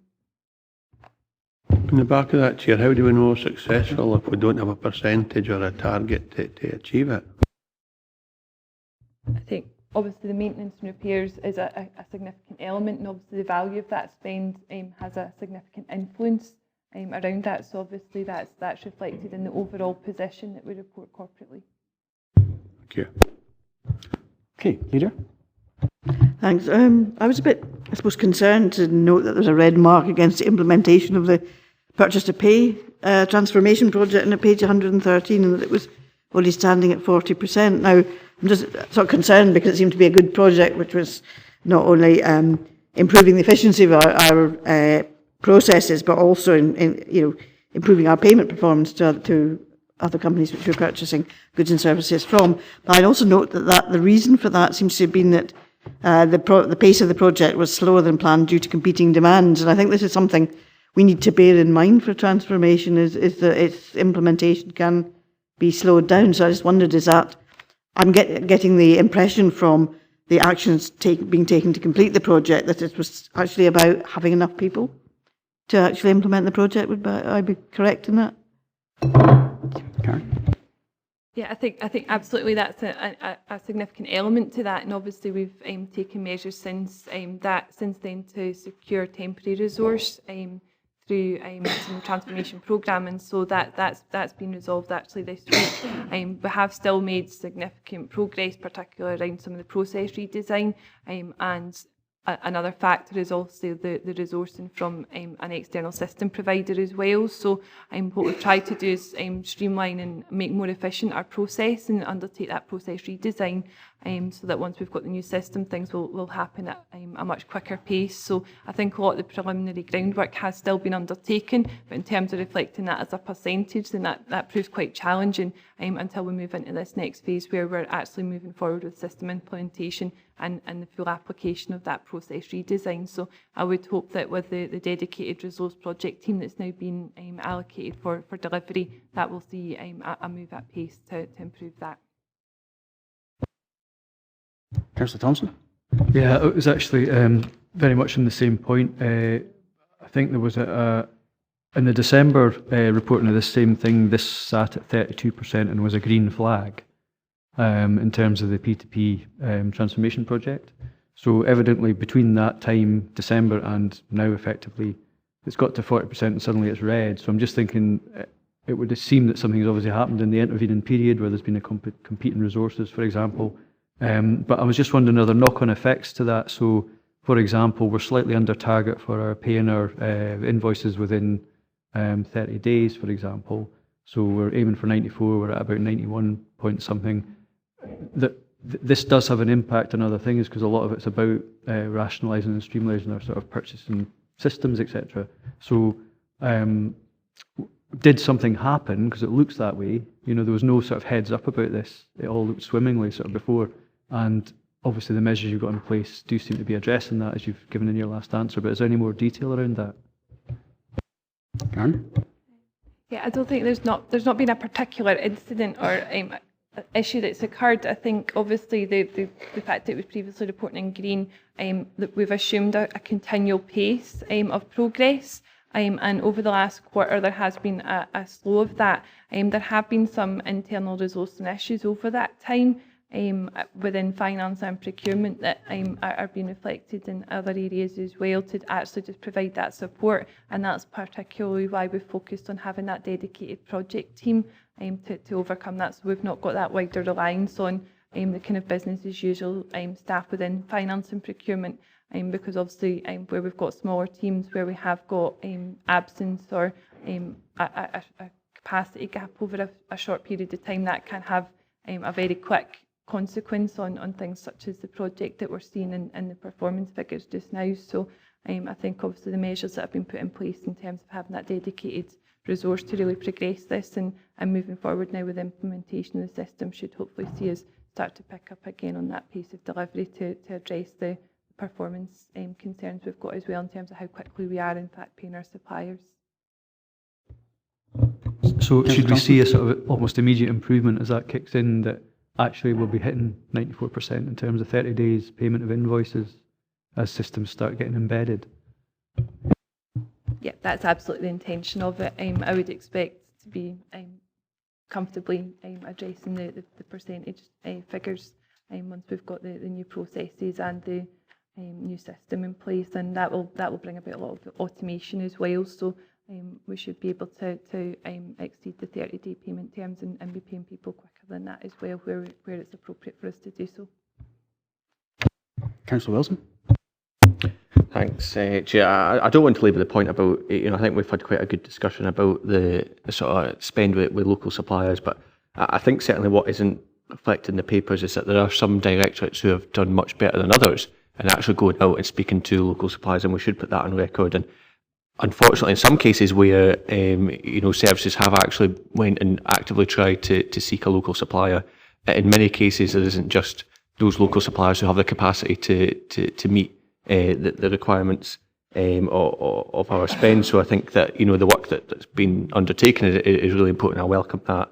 But I would welcome further progress on that, as other members have said, and I would hope that with procurement and economic development sitting much closer in the council structure, that might lead to more opportunities within the council for us to work a bit more joined up to make sure that those suppliers that certainly I think that we're aware of, that we want to get them, we want to help support them as much as possible to grow the local economy. So, I think that's just something I'd like to add in there, and to recognise that there are some council departments that certainly, are doing some good work, and would hope that others would follow. Thank you, Councillor Wilson. Councillor Johnson. Thank you, Chair. It's bringing us back to the P2P thing. I was quite concerned in some ways about the length of time that this has been taken to come to fruition, because I'd really like to see it done, because it will streamline the system, it will save us a lot of money, and it will help to get the bills paid better. But the flip side of that is as well that I wouldn't like to see some of these things become a barrier for some of our small suppliers as well. And it mentions here on page 114 that we've contacted suppliers still sending hard copy invoices to see if they could submit them electronically in a PDF format. I mean, PDF format to most of us seems just an everyday thing, but perhaps to some of our smaller suppliers it might appear a bit of a challenge. I'd like to know how you're getting on with working with some of these smaller suppliers to make sure they can meet these criteria. Because it would be a shame if we've done all this good work to get the spend up to 30% to then put a further barrier in place. Okay, Karen? Okay, but the intention would not be at any point to be mandating that they have to submit their invoices electronically, and that's exactly why we've been undertaking the engagement exercise at the moment. And what we've found is that in many cases it's just been that they've not been aware that they could actually submit their invoices, and that way, and they're actually finding it easier from their perspective as well. So we're doing our best to try and encourage people to do that. I've also been having some discussions with some external software providers that could potentially provide a platform for SMEs. So I'm exploring some options around that at the moment as well, which would be a free tool that we're exploring just now to see if that's something that can actually support them as well, so they're not having to have PDF availability, for example. But absolutely, if suppliers are still small suppliers are looking to submit invoices via hard copy, then we'll still have a process that accommodates that. But that obviously that time to post invoices, etc., just delays the time in which it takes for them to actually be in receipt of payment, because it takes a bit longer for us to receive the invoice. So we're working through that with the local businesses at the moment. Councillor Johnson. Yeah, that's quite encouraging to hear. But I think what will help is HMRC going on to making tax digital. You'll probably find an awful lot of your smaller suppliers will now be starting to use a digital platform anyway, and I think they will buy into it quite strongly, because it does make life an awful lot easier, both for them and for us. Councillor Thompson, and then I'm going to the recommendations. Yeah, thank you. No, it was just a wee bit of housekeeping. So in terms of that piece of work, obviously it's 31st of March 2019 was the due date. It's over date. Have we got another? Are we effectively agreeing an extension to that? And is there a time frame within which we'll meet the target? Lauren, I'll bring you in on that point. Members will recall that there were savings attached to the this year's budget. So there's actually a plan and a programme of work, a refreshed programme that takes that forward to deliver those savings. This initial piece of work didn't have savings attached to it. It was about efficiency, but there's a programme of work, more detail, that was in the proposals brought to members. So it kind of overlaps and takes over from that, Stephen, so it'll be refreshed. Okay, members, we'll turn to the recommendations. So at 2.1, are we content that we have reviewed the overall summary, including the performance information on health and safety and updates in the risk register, as at Appendix 1? We'll take it, there we are. 2.2, we have certainly scrutinised the exception reporting. Are we content with that? 2.3, we're content that we've reviewed the year-end summary of performance for council-wide indicators, as at Appendix 3. And at 2.4, that we have scrutinised those. At 2.5, we're asked to note the service plans will be presented by heads of service after the summer recess, that these will replace current directorate plans. I wanted to suggest, members, if it is agreeable, that the committee include a request that steps to address deficit in PDRs are included in those plans where the statistics show that they are appropriate. That would seem to me to be reasonable and reflect the debate that we've had on that item. Are members content with that?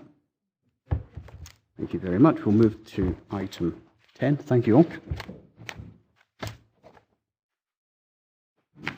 Item 10 is a corporate capital investment strategy, final outturn 2018-19 report by Head of Finance and Procurement.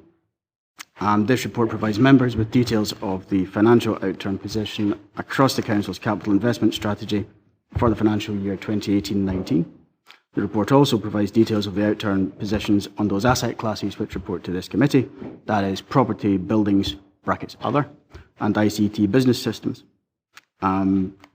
So we have Karen and Paul and Graham to answer questions on the report. Is there anything that any of you would like to add? No, not this time. Happy just to take questions. That's fantastic. Okay, I'll open it up to members' questions and comments. Councillor Crothers. It's a really quick one. I thought when I was reading on page 139, it talks about the white sand flood protection in public realm, so on and so forth, but 666 to 666 I thought would resonate with the wider public in Dumfries. But have we got any updates in regards to that at all, how it's progressing? There's a wee bit of blood there saying it'll come up hopefully at the end of the year. But have we got anything at all in regards to how that's moving forward? I'm not sure that it can necessarily be answered all that easily here, given it's a corporate capital investment strategy outturn report. But if there is any information, it's capable of being shared. Is the last sort of update I got was there was a report on all the flood schemes due to committee in September. I don't know what committee that'll be now, but that was the latest update I had, was they were looking at September.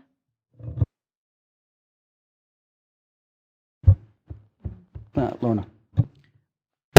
Councillor Driver will keep me correct here, but there was a report to the EI committee in May on the flood schemes and progress and timescales around that was brought to members. So I think the agreement was that the next update would be September. So there's been a very recent report on them. Councillor Driver, if you... I mean, taking in regard, obviously, it's at the reporter at the moment, and we need to, get the information back from the reporter. That certainly was the output of the E&I committee paper that particular day. We await the reporter's deliberations with a great deal of interest. Any other members? Okay, we'll move to the recommendations. Are we content to note 2.1, 2.2, 2.3, and 2.4? Thank you all. Item 11 is the property, buildings, brackets other, and ICT business systems asset class capital programmes 1920 2122, report by Director of Economy and Resources. This report provides members with information on the proposed property and buildings, brackets other, and ICT business systems asset class capital programmes for 2019-20 and 21-22, and seeks agreement to the proposed spend for this period. Graham McAlorum, BTS Manager, Alan Hewitt, Principal Architect, and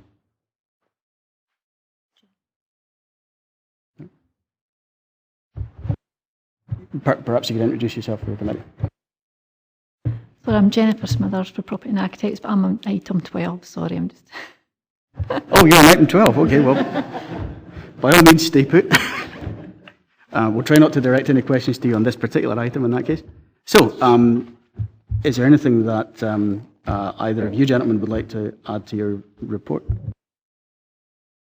Okay, in that case I'll move straight to members' comments and questions. Councillor Crothers.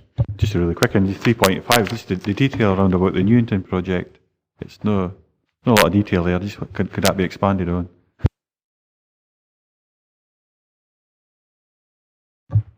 Any further information can be provided? Yeah, the Earl of Galloway Monument is a refurbishment, which is currently due on site in July this year with completion in December. And the project at Newington is, as it says, changing places, which we're expecting to be on site and complete by the end of this August, this calendar year. Any more detail on Newington? What changing places means? I missed that one, sorry. Yeah, it's provision of disabled facilities for that location, changing facilities, showering facilities, toilet facilities, and such. Newington Leisure Centre, I take it. Yep. Yes, it is. Yes. Okay. Councillor Drybread. Yeah, changing places, of course, there's options for funding available. Did we apply for funding for that? Yes, we did, and we're tapping into that resource funding across the region. I think there's been a couple of projects completed already, and we're just going through that process just now. Okay. If there is no other member, we'll move to recommendations. We're asked to agree 2.1, 2.2, and 2.3. Thank you very much. Thank you, gentlemen.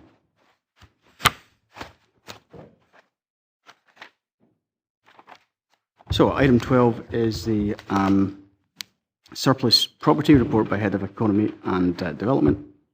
And this report seeks committee approval for 2 offices to be declared surplus to requirements, supporting the delivery of council budget savings, and if so agreed, that these properties would then be subject to the council's disposal process. So it isn't your report. Is there anything that you'd like to add? Yes, thank you, Chair. I'd like to add that just to make members aware that after the report was submitted, the Property and Architectural Services were notified that a community asset transfer request for Queensberry Square had been received from a local community group. And also progress on the Penningham Centre offices. On the 10th of June this week, the Children and Families Service have relocated to Douglas Ure High School. So there's only the adults team that are in Penningham Centre at the moment. Thanks. Very grateful for the updates. There had been some discussion over whether there was or was not a community asset transfer with regard to Queensberry House, so that appreciate the clarification. Members, any questions or comments? Councillor Thompson. Yeah, it's just this has come up just over the last few years, just whenever we've vacated buildings. But can we take particular care, or can we get an assurance that we don't leave stuff behind? Because we've had a few cases over the years where there's been maybe documents or whatever, and it looks like we've just Marie Celeste effect on a building, when it would be nice to do the courtesy for the future residents or tenants of the building to actually clear up behind us. So it's just to get that assurance. Lorna, I'll pass that one to you. Recognise the point Councillor Thompson makes. In terms of the office accommodation, Property and Architectural Services carry out a full sweep of the building once the staff have relocated out as part of a kind of second assurance there, and we'll continue to do that and give you assurance that will continue. Councillor Nicholson. Thank you. I'm actually glad to see this Queensberry Square offices back again. It's many years it's been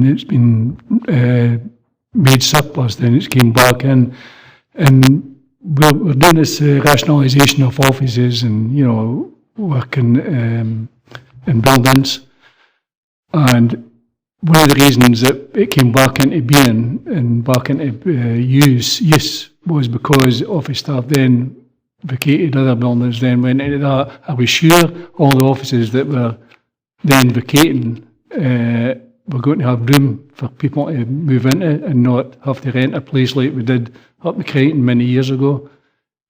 So have we got enough office accommodation with all the buildings we're getting rid of? And I take it this, I don't know, have you got the name of the community group that's actually looking for transfer? Yeah, the group is the Guild, Dumfries. Right. Okay, there is a number of groups, and we want to set it here running if there's a number of groups that I've heard that are interested in this. But have we got enough office accommodation for future, when we're getting rid of all these buildings? And also, I take it that's why the capital spending was down in the red mark against it, because we're not spending money on Queensberry Square because we're getting rid of it. Could Lorna bring you in on those 2 points? I'll ask Jenny to answer on the office accommodation in more detail, but yes, part of this is about that we have over provision in terms of office accommodation, and that was the purpose of the Dumfries asset plan that members agreed was to rationalise that and make savings and contribute to that. And absolutely, yes, it is about not spending money on assets that we won't need and will be declared surplus. So that has been about making sure we appropriately spend that money. So that was scheduled. That was one of the areas that was scheduled for this year. The assessment has been made that we don't need it, but I'll ask Jenny to give you the assurance on the overall accommodation. Jenny, carry on. Well, staffing has reduced significantly, quite a lot over the last few years, and in the office accommodation itself, there's been over 220 staff that have reduced from our office accommodation. We do review that regularly to make sure, just to kind of check the utilisation of our buildings and to check how the buildings are being used. So there's also contact with HR as well, just to kind of try and get any predictions on our staffing levels as well, just to make sure that we're fully informed of what's going on. Thank you, Councillor Martin. It's just on that Queensberry Square, at the communities meeting on Tuesday there, part of the thing we agreed to under the business plan for communities was to open the new Queensberry Square Customer Centre Hub to support people in poverty in all its forms.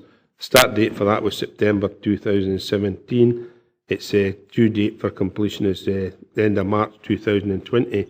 Is this going to be moving to Irish Street? Will it be Irish Street Customer Centre, or why is it being declared surplus? It more or less contradicts declaring it as surplus requirements, more or less contradicting that. Laura, do you want to take that one? I think there's two things there. There was an initial project which communities are progressing with, is to create a hub. Queensberry Square was identified as a potential place for that. There's two other options available, one on this site as well, to make better use of our accommodation and have one point of contact for the public around housing and benefits and other things, but recognising that there's a very vulnerable group of customers, clients, and looking at how we can best support them rather than trying to navigate multiple places in the town centre to seek help and assistance. And that's part of the work there. Certainly the work that's progressed in the paper in front of you has been consulted on and has been aligned and discussed with senior officers and communities, but we'll take your point back, Councillor Martin. So there'll be something in place before that is actually declared surplus to requirements. At the moment, Queensberry Square is using as decant for the benefit staff who've been removed from Carruthers House. They're going back in there, and their provision will move back to there. It's the homelessness service, and that's about moving to Irish Street. Nothing will be shut until that provision is sorted out, and I'm concerned that there's a lack of clarity there, so I'll take that back, and if members want me to look back at that with the Director of Communities, but certainly this is a position that's been agreed at senior management level. Just that comes under the anti-poverty strategy. So I would just get to add something there, if that's okay. Just to say that they're working with communities, the homeless service and social work services, as we looking to relocate that homeless service into Irish Street. So we'll be looking to have something in place there, and there will be in the report that it identifies that a group of staff will need to move out in order to relocate the homeless service. So we want to have everything prepared. Sorry, but that's not the homeless service we're talking about here. It's anti-poverty. People in poverty we're looking at here. No homelessness. And that's what it says, open a new Customer Square hub for people in poverty.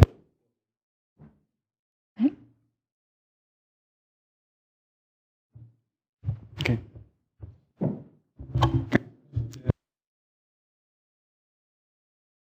I take it's on the same point. It's on the same point, yeah.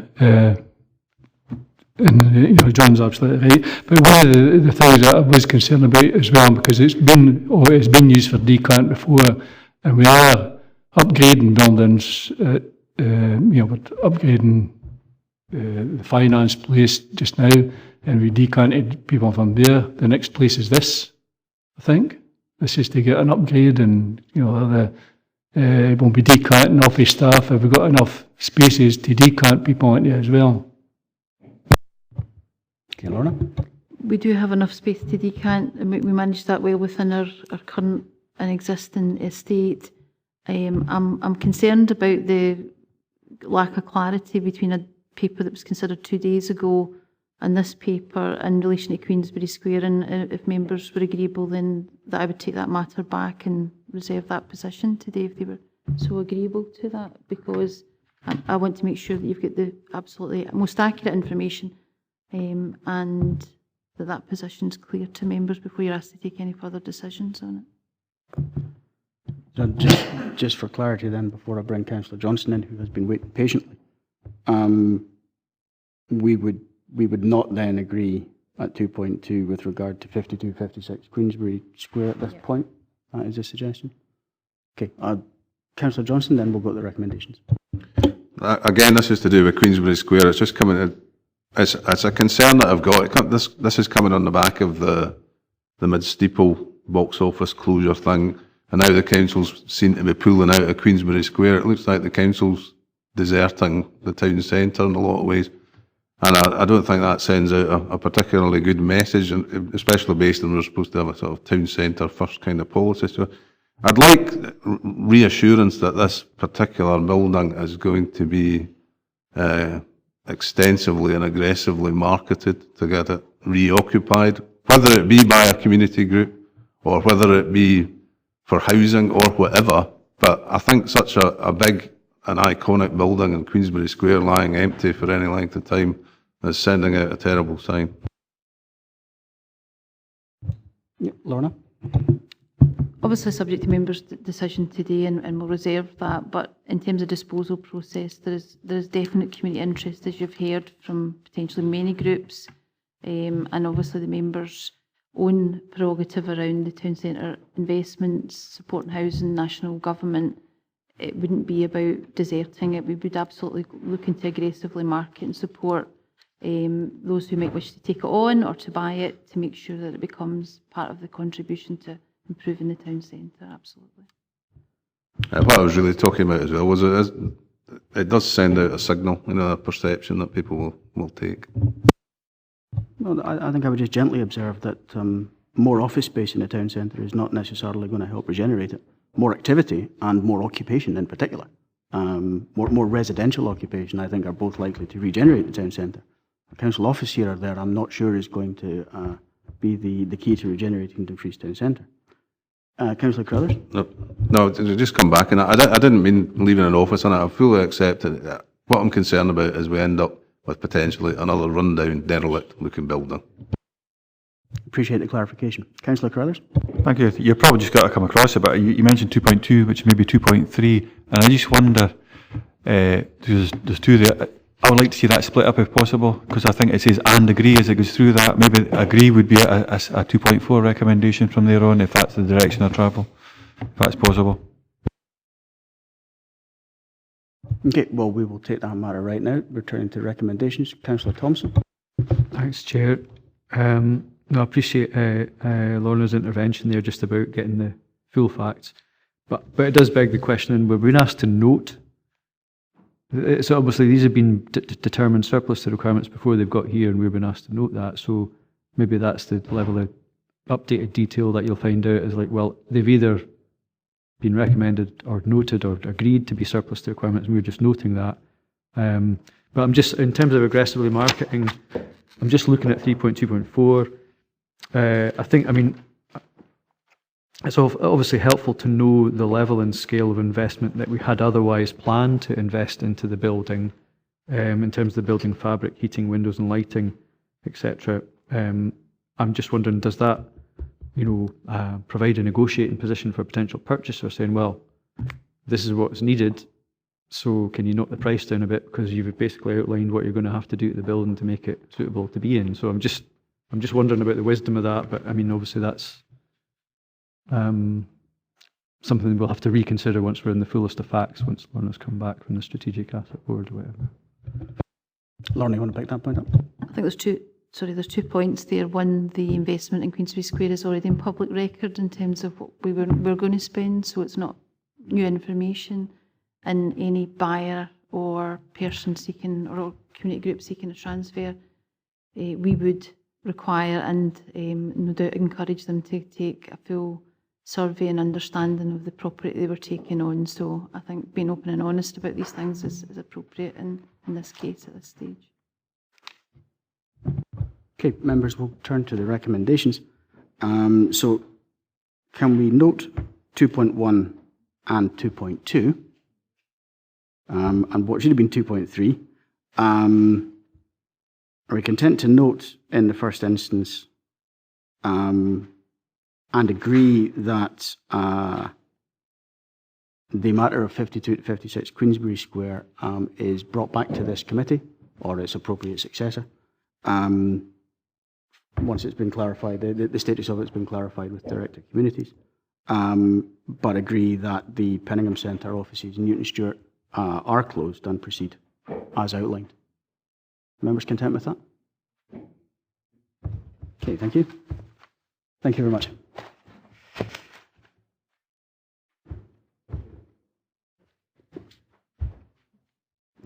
Keep going.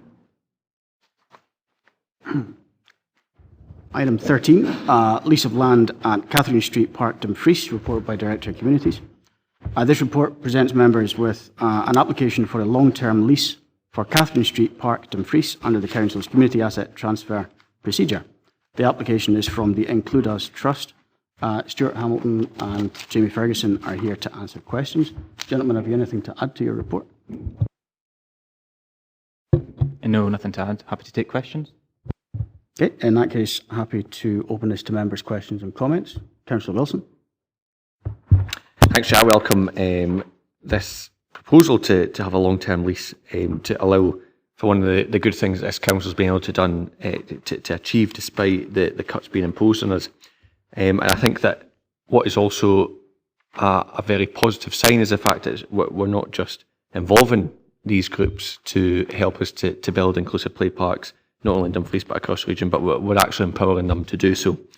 I think that, you know, the level of detail within these papers actually shows why going down a long-term lease is exactly the right decision, not least because of the nearly £250,000 of external funding that this group have been able to attract, but actually that's a significant level of investment into assets in Dumfries Town Centre. And I think as well, you know, reading through the responses in these papers about the difference it will make for families across the region, it speaks volumes.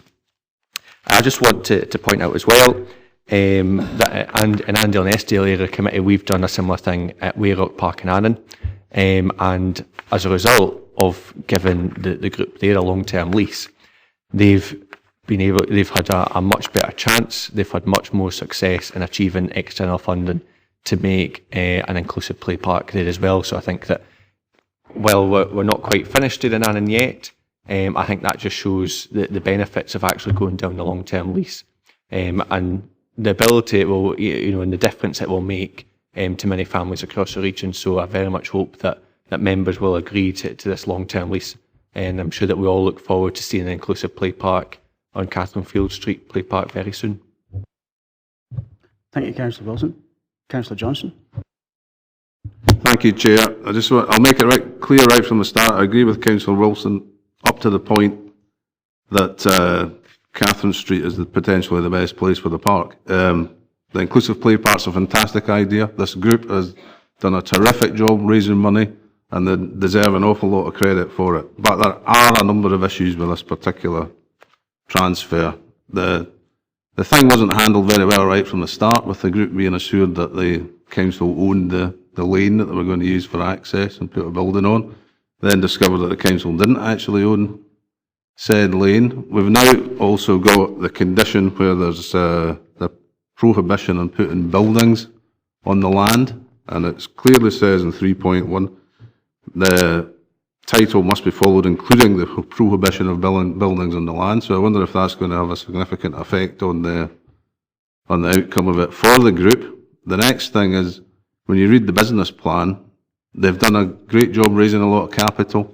They've also raised money for some initial running costs, but I would like to have seen a much more detailed business plan for the continuity of the project, given the fact that there's no costs highlighted going forward.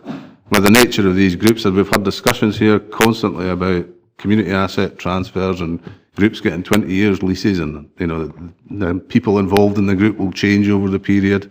And it would be good to see if there was some sort of cost structure beside it, because things like maintenance and things are going to come into effect, and then we're going to have to be looking at that type of thing.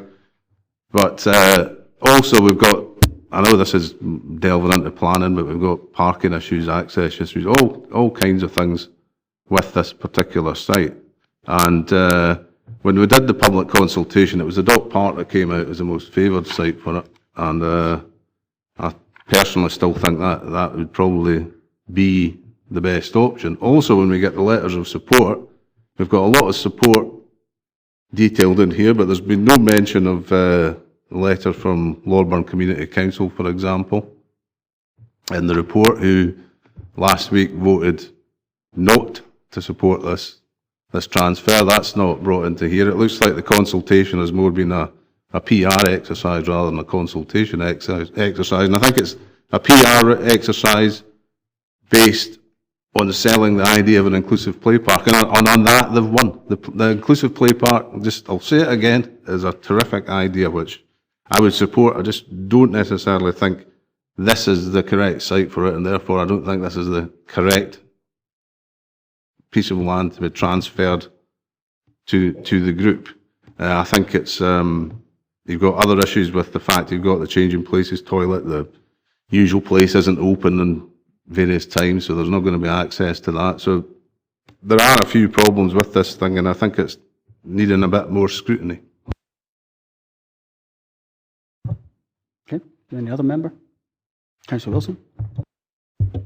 A number of the issues that Councillor Johnson has raised there were, I don't actually think discussed, but were raised at Communities Committee, I think over a year ago, when we determined what site the inclusive play park would be situated in Dumfries. And when we look at the consultation that was presented to Communities Committee there, Dock Park was highly favoured, but actually when we look at respondents who have children or are carers or act in some way to support young people and children with additional needs, and the very users of the inclusive play park, Catherine Field Street came out on top for a number of reasons. There's also a number of issues that Councillor Johnson raised that, to my recollection, were never ever mentioned at Communities Committee when we took that decision. And there wasn't a vote.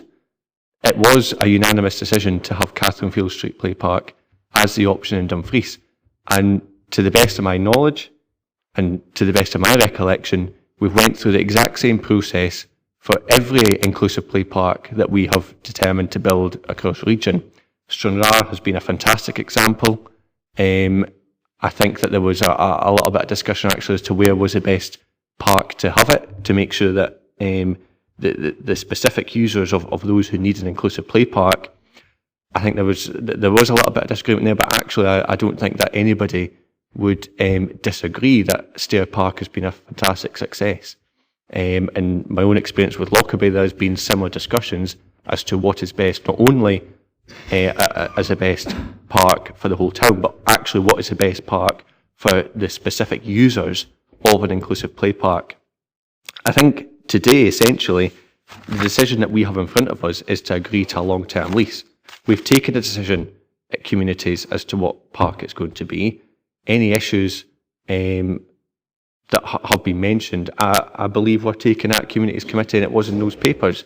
So I think that we need to stick to, are we going to agree to a long-term lease today or are we not? And I would most certainly be in favour of agreeing to the long-term lease, and would so move the recommendations. Thank you, Councillor Wilson. Councillor Martin? I think Councillor Wilson there has said most of what I was saying. Like, as I say, the paper before us today is for the lease of the land on a long-term lease, not on the ifs and buts. That decision has already been made. As per planning, as Malcolm, Councillor Johnson said, planning, it's been passed at planning. Roads officers, the police and that, they would be asked their opinion about parking, etc. There were no objections from the police or from the roads officers. So, as I say, that one was passed at planning. Like for Lorburn Community Council, for them to say there were no consultation, they actually had some of their members of their group, Lorburn Community Council, at the very first meeting between, I think it was Pin at the time, it's now include us, they were actually at the first meetings. It was said, that was said at the Lorburn Community Council meeting last Tuesday night. There were a lot of issues there. As I say, I think there were only one other meeting between the group, but there have been consultation, and this is actually just seems to have come up again very recently with Lorburn Community Council, which, as I say, before in the past, they have actually been at meetings when the consultations were taking place. I think there've been a lot of red herrings thrown in here. As I say, we've heard at the Community Council last week about the suitability, include us to run the park, about them being a secret society, etc.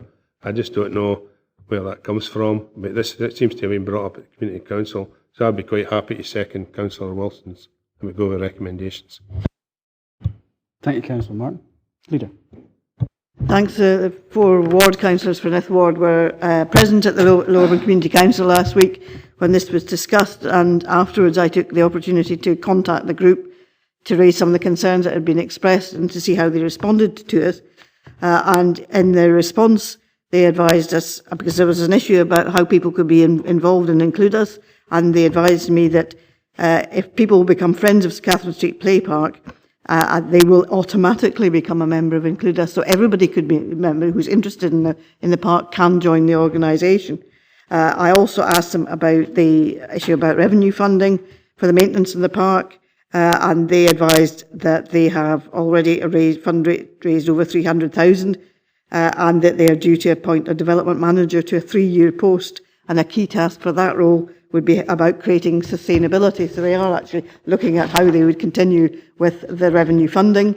If I asked what would happen if the organisation folds, because that was one of the concerns of the people who attended. It said that it would be there would be an exit strategy, which would mean that they would initially look to work with another community group with similar aims and objectives, but if that was not possible, all that the monies and the park would revert to the council. They also assured us that they were not interested in the trees in the existing boundaries, that would continue to be the responsibility of the council, because there were concerns over whether or not other trees would be taken down. They also said that their consultation process began with Sleeping Giants, who were appointed as partners. Their first 2 neighbourhood meetings took place on 31st of March 2017 and the 1st of April 2017, after 250 invitations were put through the doors of neighbouring streets.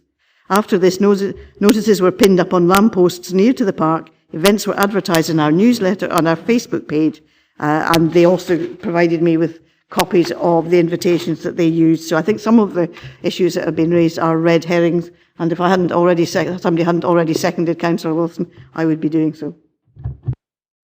Thank you, Leader. I have to say that I am similarly minded. It strikes me as being a rather good proposal, I have to say. One which I would welcome in Mourne Ward without a doubt. Is there any other member? Councillor Maitland?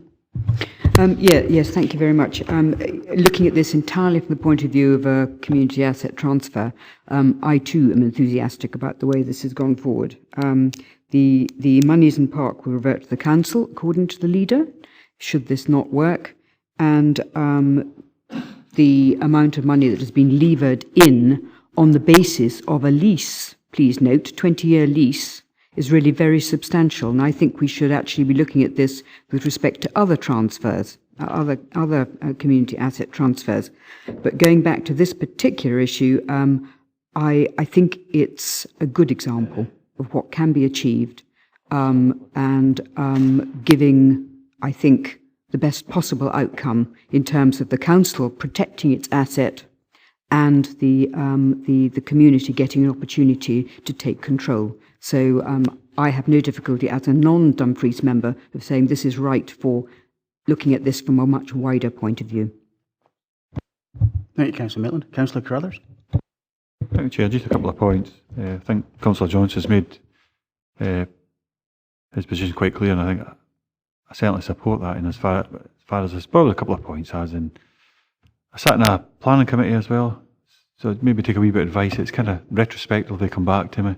So I've already took a position through a quasi-judicial process. I think it's different for this because we were considering something else, but I'll just maybe, as one of my questions, I'll just take that advice because I voted against the in principle because of in particular, about the issues that were concerned in the traffic impact in that local area. So I'm just wondering, again, it was a planning matter at the time, but it is a community issue as well. Local community saying, listen, when it comes to traffic impact, being able to park, difficult enough as it is, but they've still got concerns in regards to that. So I just wondered, has there been a traffic impact study, stroke assessment in regards to this? And if there is, what was the detail of that? And 3.1 has already been spoken about. There is a provision here, or a burden that'll go along with this that says, listen, you just can't build in here. What impact does that have in the business case that's been presented? So that's the 3 points really, including the one, a wee bit of advice in regards to myself. Okay, we'll take the planning question first. Rona, please. I don't see any difficulty, Councillor Carruthers, in you making a decision today on a completely different matter than from when you were sitting on the Planning Authority meeting. Okay, and on the matter of traffic? In terms of the traffic management, the proposal that was discussed was around about disability access, and there was an agreement that there would be two additional disabled parking bays installed in Catherine Street to accommodate that. But other than that, there was no other issues identified in that process. By all means, Councillor Carruthers, I was going to get you an answer on the issue of burdens, but we'll take that first. Okay, just because it's relative, I think it's the points that have been raised at the time. There will be an increased volume in traffic. It will make traffic parking for local residents much more difficult, and it was that type of impact. That's what I was kind of looking for. So I don't know if that was considered as part. So was there a traffic impact study stroke assessment that considered the extra volume of traffic? How much would that extra traffic generation stroke pedestrian generation be, and what impact would that have on the local community, and potentially was it included within the business case? You want to come back on that point? I understand there was consideration given to that, and the timings of the use of the park, the peak times will be out with school times, primarily weekends and evenings, and the traffic impact assessment that was sort of looked into, if you like, considered there'd be ample space within the neighbouring high secondary school opposite the facility to accommodate parking. Okay, Rona, the point on burdens. I think probably the communities officers would be best to advise how the burden will impact on the business case. Okay.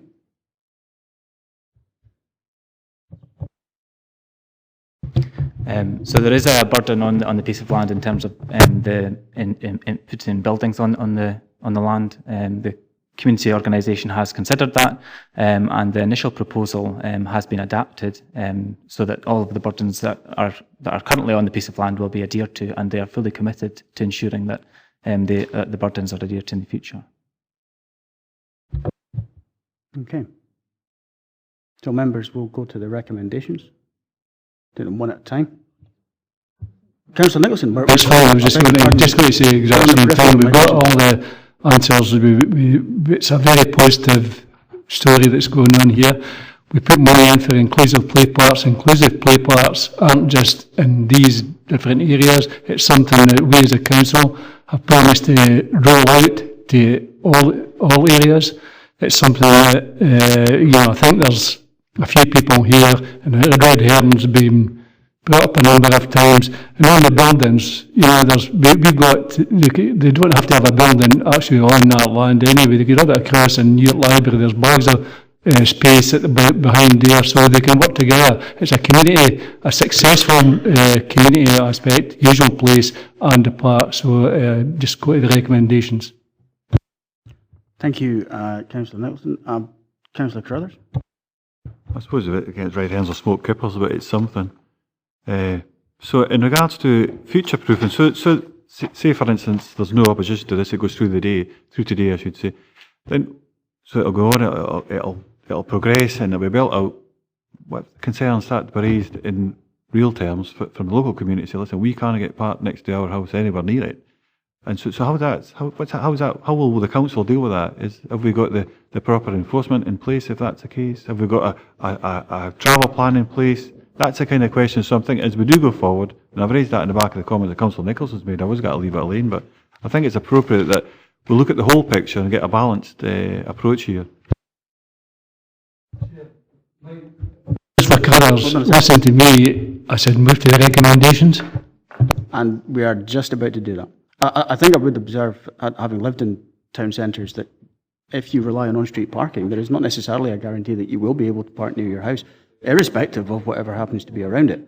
And that was the case for me in the centre of Edinburgh. It was the case for me in the centre of Dalbeattie. You couldn't find two places more different. So that notwithstanding, the issue about what happens if concerns are raised, does anyone want to address that point?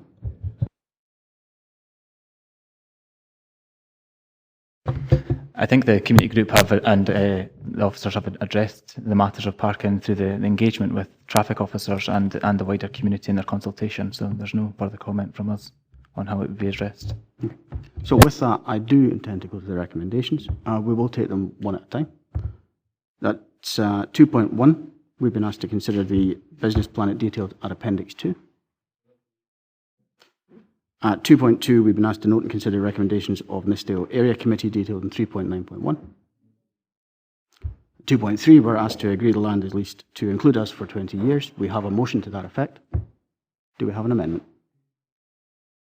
In that case, the matter is agreed. Thank you very much. Excuse me, could I note my dissent from that decision, please? Do I need to put a proposal forward or an amendment forward then? Okay. Did you put an amendment forward? No, I didn't.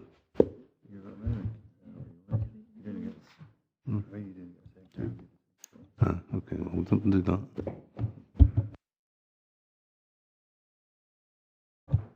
that. Rona has a suggestion. No, it was just to clarify in the decision that if for any reason the organisation could not run the park, and if another organisation couldn't be found, then the lease would end and the land would come back to the council. I think that needs to be written into the lease to reflect the decision today. Yeah. So members are content that that is made absolutely expressly clear. Councillor Carruthers. I think, just from my own experience, I think that's a natural thing that would happen if it's part of almost like a clawback agreement. But I do think, because monies as well as land was mentioned earlier, I think that would come under Oscar's remit, not so much the council. So I think we have to be clear in regards to that. The land there would be a clawback.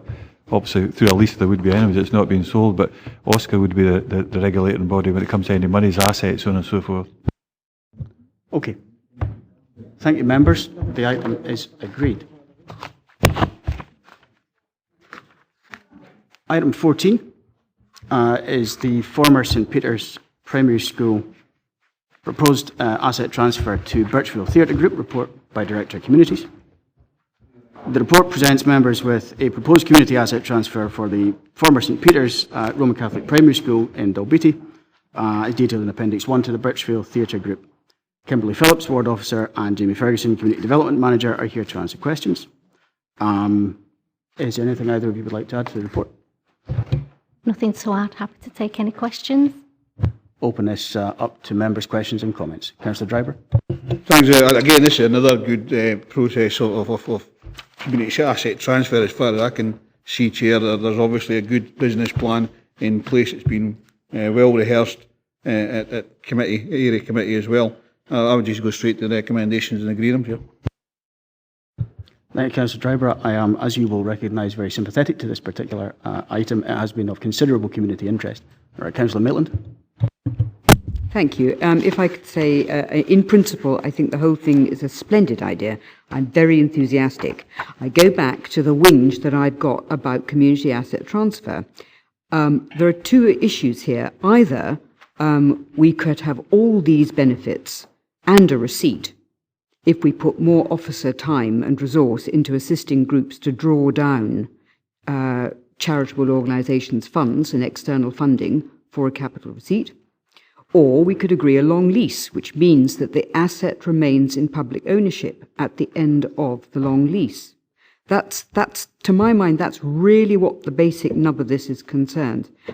This particular issue happens to, I mean, the whole proposal to transfer to this particular group, I think, is absolutely splendid. It's how we do it. And it's actually a principle about community asset transfer that I'm talking about, not this particular issue. But I would like to have some discussion, please, about why this isn't being done on the basis of a long lease. Is it simply because the group asked to transfer the asset? And we should really think very carefully about protecting a public asset, which after all was only built 48 years ago. Public money, not so very long ago. Thank you, Councillor Maitland. On the specific point regarding lease versus full community asset transfer. I think maybe if I unpack a wee bit, I think there were 2 points there. One was about the potential for community asset transfer along with capital receipt, and that's always a good option where it's possible. The thing around community asset transfer that I've noticed during the 2 years that we have been engaged with community groups is that the funding isn't as readily available and easy to come by as it has been in the past. If you go back a couple of years ago, groups would come up with the idea that what they're going to do is take on a building, a piece of land, perhaps knock it down and rebuild. And a few years back, funding may have been available to do that. It's not as readily available now. Where council becomes involved in trying to work with groups to acquire funding, say from Scottish Land Fund or others, in order to pay capital receipt to council for buildings, what that can have is an adverse effect, I think. I can see the principle behind it, but it can have an adverse effect on the total funding that group requires to realise its ambitions for its community and its projects. So that route's certainly something we have looked at, but I think it's a particularly hard route to go down. And for the second part, just if I've got the question right, Councillor Maitland, the group itself, we tend to work with community groups in terms of what they're requesting. Long-term lease even for some of the funders and the major funders is becoming less of a viable option than transfer, because the suspicion, and it's not for our council, it's for all councils of public bodies, is that when the lease expires or whatever, the building in fact does come back to the public body with a much improved and a much funded allocation to it. So I think we took that instruction. I mean, that's really what the community group is asking for, is the transfer of the building. Councillor Maitland, do you want to come back? I would, yes. I thank you very much indeed for the information. Generally speaking, I understand what you're saying, but on the other hand, we've had an indication that a lot of money has been levered in on the basis of a 20-year lease, which isn't nearly as long as actually arguably you could provide a group like this with. And projects on the whole, if you think about a PPP, basically the span seems to be around about 30 years. That's what people expect. So I don't think funders actually would necessarily go against a project like this if it was given on a basis of a 30 or 40-year lease. I would be very surprised. And I will be seeking some examples where we can show that somebody has refused and said that we don't want to have money, we don't want to provide you with money because you are only providing a lease. So I would like to see examples of that, please, some evidence to support the assertion. Anyway, I'll go forward on this. I suspect I should be on my own, but until somebody plants something in the sand, nothing happens. So with that, please continue on with your debate. Not clear that the examples can necessarily be provided here and now. Councillor Wilson?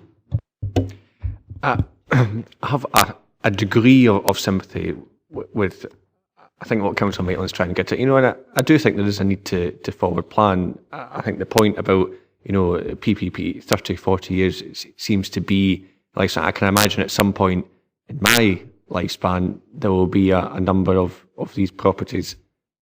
It's went past, what the original community asset transfer was, and that will be for the next generation to decide. But I think sort of what I would like to get to the grips of is with community asset transfer, essentially here today, it is to agree or not agree a community asset transfer. And I would also just like the reassurance that I would presume that officers from communities will work with organisations on a community asset transfer to determine if actually a community asset transfer is the best thing for them. And I would presume and like assurance that, you know, in front of us, not just for this, but for every proposed asset transfer that comes forward, it is on the basis that that is the best option for that specific community group, for the project that they want to entail, and that essentially they're actually getting the best asset to do that, because in some cases they may think it is, but actually when they get into the nitty gritty, when they find out more about the particular asset, it may not be. So I think it maybe help, I don't think it'll answer all of the questions that have been posed, but maybe help just to get that reassurance that, you know, we do this due process, and that actually what's being presented in front of us is actually the best case scenario for the council, but also for that community group. Jamie? No, I welcome the question and I welcome that debate. One of the kind of guiding principles, I suppose, behind communities as a directorate has been that we want to work with community groups. And we don't want to impose on community groups, but also we want to be sensitive to risk for the council, risk for the public bodies, but also risk for the groups. And sometimes with groups, what we'll suggest is that they go for a short-term lease and some kind of tryout to give them a chance, really, to look at what they're taking on. Right from the start of a community asset transfer, the ward officers and myself work with the community groups and work with their boards. And there's a wee bit of that. I'll not say too much about it, but we try to, I suppose the word would be suss out the capacity of the group and to suss out the capacity of the board to take things forward, make various suggestions to them as to what might be possible, and it's not always immediately into a community asset transfer. Lease is certainly one of the things that we would suggest, whether short term or long term, as more of a tryout basis. Okay, thank you for the clarification, much appreciated. Councillor Carruthers? Thanks, Chairman. I think we're getting a report back in regards to community asset transfer. I'm probably somebody that leans more towards the probably option 2 in paragraph 3.19, where it's without conditions. And option 1, without conditions. But so I think option 1 says without conditions, pretty much. Option 2 is with conditions, and option 3 don't do it. Very much come back to what Jamie just said. Take these people with you if they're coming forward in real terms, and it also alludes to the 1140 hours. They got to contribute towards that potential. That can be a major pressure going forward for this council, I think. So anything in regards to achieving all these further ambitions of the council. But I think if members have got particular issues in regards to clawbacks or whatever it may be, is this the right organisation to be taking this forward? It should really come under option 2. You should be raising it under that. But I mean, I'm quite comfortable at a personal level with option 1. Thank you, Councillor Carruthers. I am likewise, I think, convinced by option 1. Although I do recognise that community asset transfer is very much a work in progress. It hasn't been in existence for very long. We have probably done quite a few more community asset transfers than many parts of the country. But equally, there may be different experiences elsewhere which may be beneficial for us to look at in due course. And I think in the same way as anything that is, in policy terms, pretty much brand new, it will necessarily change and develop a bit as we go along. And it's right that we look at how we change and develop what we are doing as the process gains maturity. However, I have Councillor Dempster. Thanks, Chair. We might have to revise the estimated income we expect from the sale of property, because I perceive more and more of these kind of applications are coming forward. But I have to say, I think it's a great thing that communities see an opportunity, and instead of having to look for money to buy property, they take the asset or the property and then they hugely invest in it to the benefit of the communities. I would certainly support option 1, and I'd support any organisation within a community that wants to do something for the community and take property that we no longer need or use. It's just a positive report, and I don't see why there's an issue about it. Thank you, Councillor Dempster. Members, we'll go to the recommendations. We'll go one by one. So at 2.1, we're asked to consider Birchfield Theatre Group's business plan as detailed at Appendix 2, etc.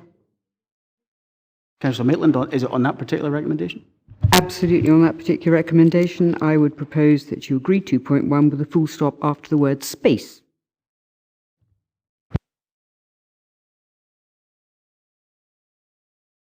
Okay, I'm happy to propose that we agree 2.1 as it stands.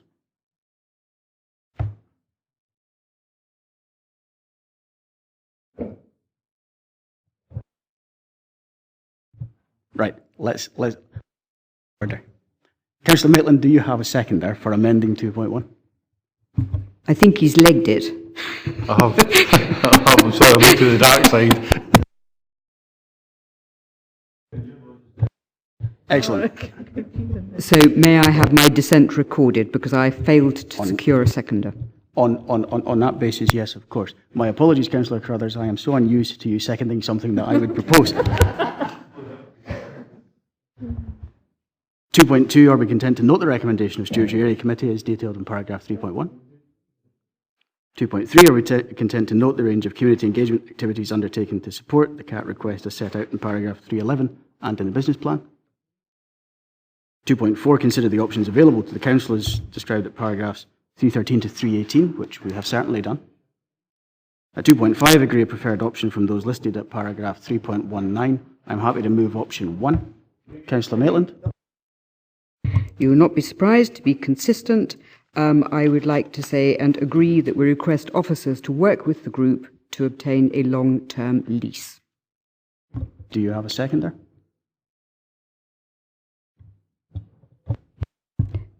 Happy to record your dissent, Councillor Maitland. Thank you very much indeed. Are we therefore content to agree option 1 at recommendation 2.5? That is agreed. Thank you very much, members. That's 1 o'clock. I'm advised that lunch is here, and some of you may consider that hypothermia is setting in. I'm not able to feel the tips of my fingers. I suggest we reconvene at 1:30. Thank you. And we are just about to begin. I'm not going to say if you're sitting comfortably because usually any login I attend is far more congenial. Thank goodness this is not a licensing panel. Okay. Item 15, members. Former Glentroe Primary School proposed asset transfer report by Director Communities. This report presents members with a proposed community asset transfer for the former Glentroe Primary School, Glentroe, as detailed in Appendix 1 to the Glentroe and Bargrennan Community Trust. Jamie Ferguson is here to answer any questions. Jamie, is there anything you'd like to add to the report? No, I have nothing to add, Chair. Happy to answer questions. Okay, we'll go straight to questions and comments from members. Councillor Nicholson. Okay, the recommendations from the OUTTURN Area Committee. Councillor Maitland. Well, in the interests of continuity and consistency, I think that we should be asking officers to work with the group to effect a long lease. Councillor Wilson. Speed up the process. I'm quite happy to second Councillor Nicholson. Councillor Maitland, do you have a seconder? Don't think so. In that case, we shall go to the recommendations, take them one by one for the sake of clarity. 2.1 members are asked to consider the Glentroe Bargrennan Community Trust business plan as detailed in Appendix 1. Are we content that we have done that? At 2.2, we're asked to note and consider the recommendations of OUTTURN Area Committee as detailed in paragraph 3.25. Are we content that we have done that? At 2.3, we are invited to agree preferred option, and we have a proposal that that is the recommendation from OUTTURN Area Committee. Councillor Maitland, quite happy to have your dissent recorded as you have not secured a seconder. For the reasons that I gave. For the reasons that you gave, yes. absolutely. Thank you, members. We'll move promptly to item 16. Item 16 is Lochvale House, Georgetown Road, Dumfries. Proposed 25-year lease to LGS Community Trust, report by Director Communities. This report presents members with an application for a long-term lease for Lochvale House, Georgetown Road, Dumfries, under the Council's Community Asset Transfer Procedure. The application is from the LGS Community Trust. Stuart Hamilton, Ward Manager, is here to answer any questions. Stuart, is there anything you'd like to add to the report? No, nothing to add, Chair. Happy to take questions. I'll move. I will then move to members' questions and comments. Councillor Driver. It's a great recommendation. I'm sure Jane will support this because it's a long-term lease. Councillor Nicholson. Yeah, I agree the recommendations, but I agree the recommendation from this to only recommit it as well in 2.4. Thank you, Councillor Nicholson. Councillor Maitland. Yes, absolutely fine. Leader, were you indicating? Happy to second it. Know that the group have done a tremendous job of running the facility so far, so absolutely no hesitation about recommending that they take on the 25-year lease. Thank you, Leader. Councillor Thompson. Yeah, I mean, I've got no issue with the recommendations. It was just under 3.5 on page 318. And this is maybe a general point about how we make public notice of any requests, because it just occurs to me, unless I was at Lochvale House, for example, or particularly looking at the community asset transfer web page between the 3rd of April and 24th of April, and that might be an agreed and specified period. However, that is there's a limited audience, I would suggest, that's going to actually see that, who may otherwise have an interest in a building. So I'm just sort of thinking, is that enough? Given that we're talking about an asset of some significance that could, had there been a wider reach, it might have attracted more alternative attentions. Jimmy, on that point. What we are looking to do, and again it is in future and now, is to ensure that notices of representation are on our website, on our community asset transfer website, throughout the entire process. What the guidance and the legislation says is that we should put the notification publicly in a public place adjacent to the building, sort of thing, for 20 days for a normal community asset transfer. That is one that isn't a common good asset transfer. And for 40 working days, that is 20 working days, 40 working days, should it be a common good transfer. What we are intending to do in future is to put right from the earliest, to put notice on our website and on the public buildings, and what we ask the ward officers to do is wherever the community sees things, it's for the specifications don't apply as well to rural communities, because we know that rural communities have different, it's not a customer service centre or a public building necessarily. It could be the pub, or it could be the community council notice board or whatever. So what we're going to do in future is to exceed that period. Thank you for the update, which I think is much appreciated. In turning to the recommendations, there is a slight discrepancy between the options set out. So option 1 speaks of a 25-year lease for the sum of £1, which I presume is £1 per year.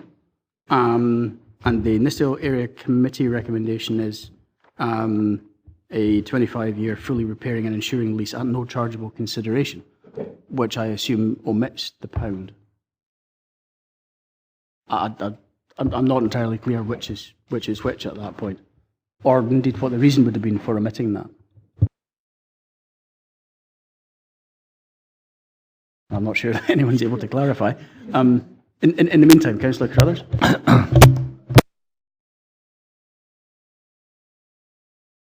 It doesn't take switch.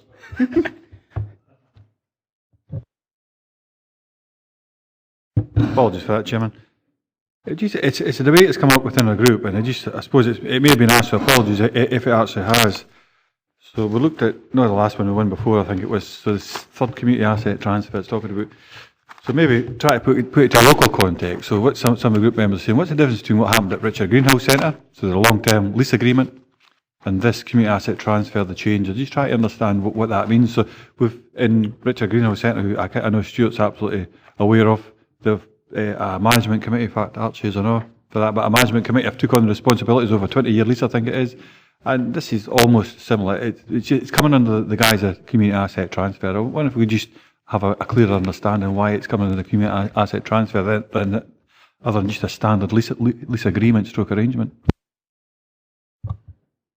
Stuart, you want to So Councillor Crothers is quite right that it's very similar to the Richard Greenhouse Centre circumstances in Gretna, and indeed the Lockvale House was part of the original Community Facilities Review, and as part of that Community Facilities Review, LGS entered into a 2-year short-term management agreement.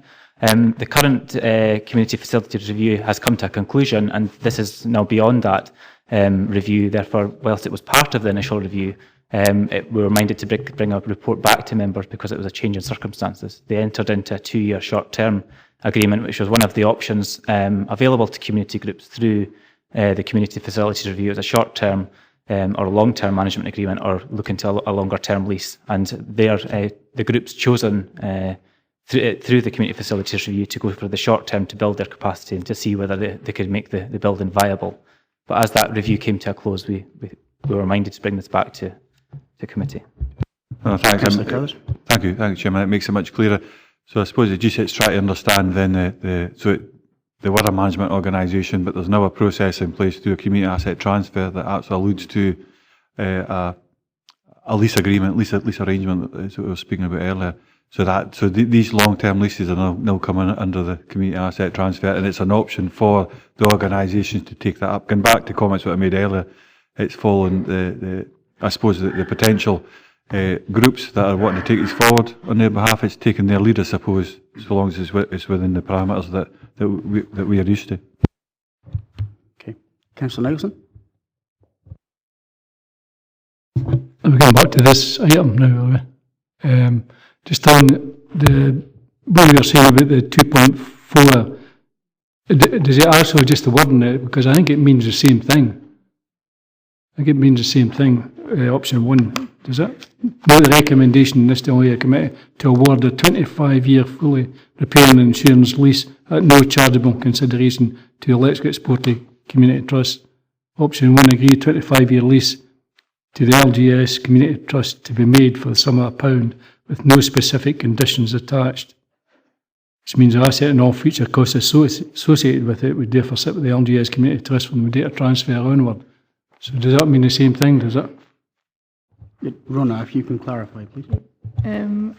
I think the safest course of action is to say £1, if that's agreeable to everyone, because it has impact. There should be some consideration in a lease, so £1 is acceptable. But all the rest of it means the same thing apart from the £1.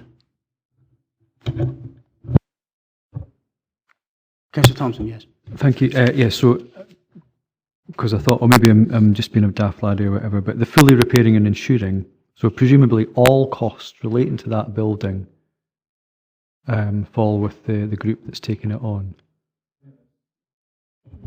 Just for clarity, Rona, that is it not? Yeah, a full insuring and repairing lease, then the costs are passed on to the leasee. Okay, members, we'll go to the recommendations. 2.1, we're asked to consider the community asset transfer request as detailed in Appendix 2 for the 25-year lease of the community centre. We're content that we have done that. And 2.2, consider the benefits and disbenefits as detailed at paragraph 3.14. We're content with that. Consider the options available to the council as described at paragraph 3.17. Content we've done that. We are asked to note the recommendation by Nithsdale Area Committee. And are we agreeing, therefore, just for clarity, that we're awarding a 25-year fully repairing and insuring lease for the sum of £1 to the LGS Community Trust? Are we agreed? Thank you, members. Item 17 is the Pavilion and Changing Rooms, Garden and Car Park, Kingham Park, Kingham Road, Dumfries. Proposed Community Asset Transfer Report by Director Communities. This report presents members with a proposed community asset transfer for the Pavilion, Changing Rooms, Garden and Car Park at Kingham Park, Dumfries, detailed in Appendix 2, to the Medieval Bruce Heritage Trust.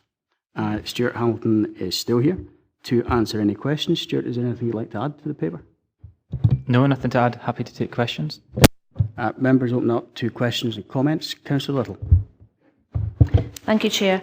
It's something I'd like to add to recommendation 2.4. It says additional condition that the required capital funding for the project is secured by the 31st of December 2020, and if capital funding is not secured within the timescale, an update report will be presented to this committee. Now, I've got no objection to an updated report. If the funding is not secured, it would be really possibly they might be able to identify areas where we could assist or advise or whatever, but I'd like to add, if members are minded to agree, an option for an extension on that also, on that time. Well, the 2020 sort of deadline, I'd like to add an option to extend that. If required, yeah. Councillor Nicholson. Yeah, I think as I know, if it's not secured within time scale, an update report will be presented before this committee. So therefore, you have then got the option to say whether it's a year or 2 years or 3 years or whatever it is where they are in the funding. I know that the organisation had expressed a degree of concern with that. Perhaps the simplest way of wording it is an update report will be presented before this committee with an option to extend the deadline, with an option to extend the agreed deadline. That might satisfy all parties. Councillor Thompson, then Councillor Carruthers. Yeah, so I was looking at this from just curious about the common good aspect of it. And actually on 2.4, I'm almost thinking you would be better off ending the sentence just after 3.3.1 and just leave it there, because once you transfer this title of this asset, firstly, it's no longer going to be common good, right? So, and although part of the 3.3.1 is basically saying that you would want to sort of embed that condition as if it were common good, if you like, and as part of the transfer. So the express burden, servitude in favour of the inhabitants of the town of Dumfries, which is fine, okay, but effectively after that, it makes no odds whether we get a report back or not, because the title's gone, the building's away, and really the group has as long as it likes to get the building up to whatever state, so it's almost like, well, although it may be of interest to members to see how the building's progressed, we have very little influence over what's happened once they have the title to the building, which is part of what they need to in order to further their case. So I would simply suggest, I'm in favour of the transfer with that condition attached as 3.3.1, but there's no need to complicate it. It's actually just transfer it and that's it. It's up to them to find the funding as and when they can. Rona, you wanted to clarify a point on that, I think? No, I think there's... sorry. Beg your pardon. Councillor Nicholson, take you first and then bring Rona in. Yeah, I think that's pretty standard if the funding is not secured and that, but it's the first bit, we agree the community asset transfer to medieval Bruce heritage.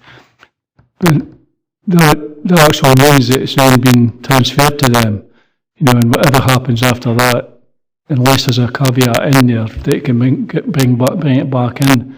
But if you bring it back in after it's been transferred, we've been there with Parkhead, that then it doesn't go to common good. So therefore they've nothing to show for it. It then becomes council. So there's nothing. The common good in this instance wouldn't be getting anything anyway, apart from the use of the building. Rona, if I bring you in for some clarification here. Yeah, it's the difference between it being common good or coming back as something that goes into the common good fund, because we can have something in the common good fund that is no longer common good in the sense of has all the restrictions. So you could say if it came back in, it was going in to be a credit to the common good fund, if you so wished. Okay. Councillor Maitland. If I was going to be picky about this, just looking at, the suggestion is there will be 15,000 people who come in the first year, and I think they all have to pay £4 each. What do you think that's really based on? because it's not in the town centre, if you see what I mean. Just sort of wondering about this, the robustness of that proposal. You're thinking about maybe an equivalent being the Paul Jones. I do accept that Robert the Bruce probably is a little bit more high profile than Paul Jones, but I just wonder how realistic you think that number is, and which then, of course, goes up to 84,000 in year 3. Look for clarification on that, I think, from Jamie or Stuart. I suppose the only observation I would make is that, by comparison, the John Paul Jones Birthplace Museum is well and truly out on a limb. It is really quite remote by comparison with the location of this proposed facility. I should mention, of course, that I am a trustee of the John Paul Jones Museum, just for absolute clarity. But clearly we're not discussing that. Gentlemen, is there anything that either of you can add in terms of the robustness of the projected visitor numbers? I'm looking through the report, to be honest, to try and find something that's in terms of evidence to that fact. I know that the community group in question has been engaging with a variety of organisations that's undertaken various feasibility studies for a visitor centre in the past, and I presume, apologies, but I presume that the figures for the business plan have been obtained through that consultation and engagement with those groups. I don't know if Jamie, you know anything. I think also they've taken advice from other kind of comparator organisations as to their first year and second year figures that they've managed to attract in. I don't know the exact detail of it, but I know that they've looked as far as Australia to other organisations that they consider their comparators, who also have similarly not been, they've been, I suppose, on the fringes of the town. I know also some of the organisations that are trying to regenerate Dumfries town centre have had discussion about this plan and are keen that the kind of boundaries of the town centre in terms of how tourist and other routes are mapped around the town centre and places of interest, are quite keen that we look to extend what is currently considered town centre. But I think it's the research that the organisation has done with those comparator groups that's the basis for it. But I don't know the exact detail. I mean, certainly when I was looking through the report, paragraphs 3.6 and 3.7 struck me. The feasibility study for a visitor centre. Of course, that's coming from 2000, which is sometime before quite a few of us on this committee at any rate. But nevertheless, would seem to have a bearing, suggesting a settled down visitor number of 36,500, which is substantial. Councillor Carruthers and then Councillor Nicholson. Thanks, Chair. It does come back to Councillor Little's point, which in regards to 2.4, when that was mentioned, Councillor Thompson's also said about the relevance of part of 2.4. I would agree with that. I just think, are we treating all these community asset transfers in the same way as when I read that? So, because it's not just as explicit in the other community asset transfers. I thought we were being a bit onerous personally. Do we need to see a report back? Probably no. The conditions were absolutely, they're outlined within the recommendations. Didn't see that in the rest of them. I think we want to be consistent in treating all organisations in the same way.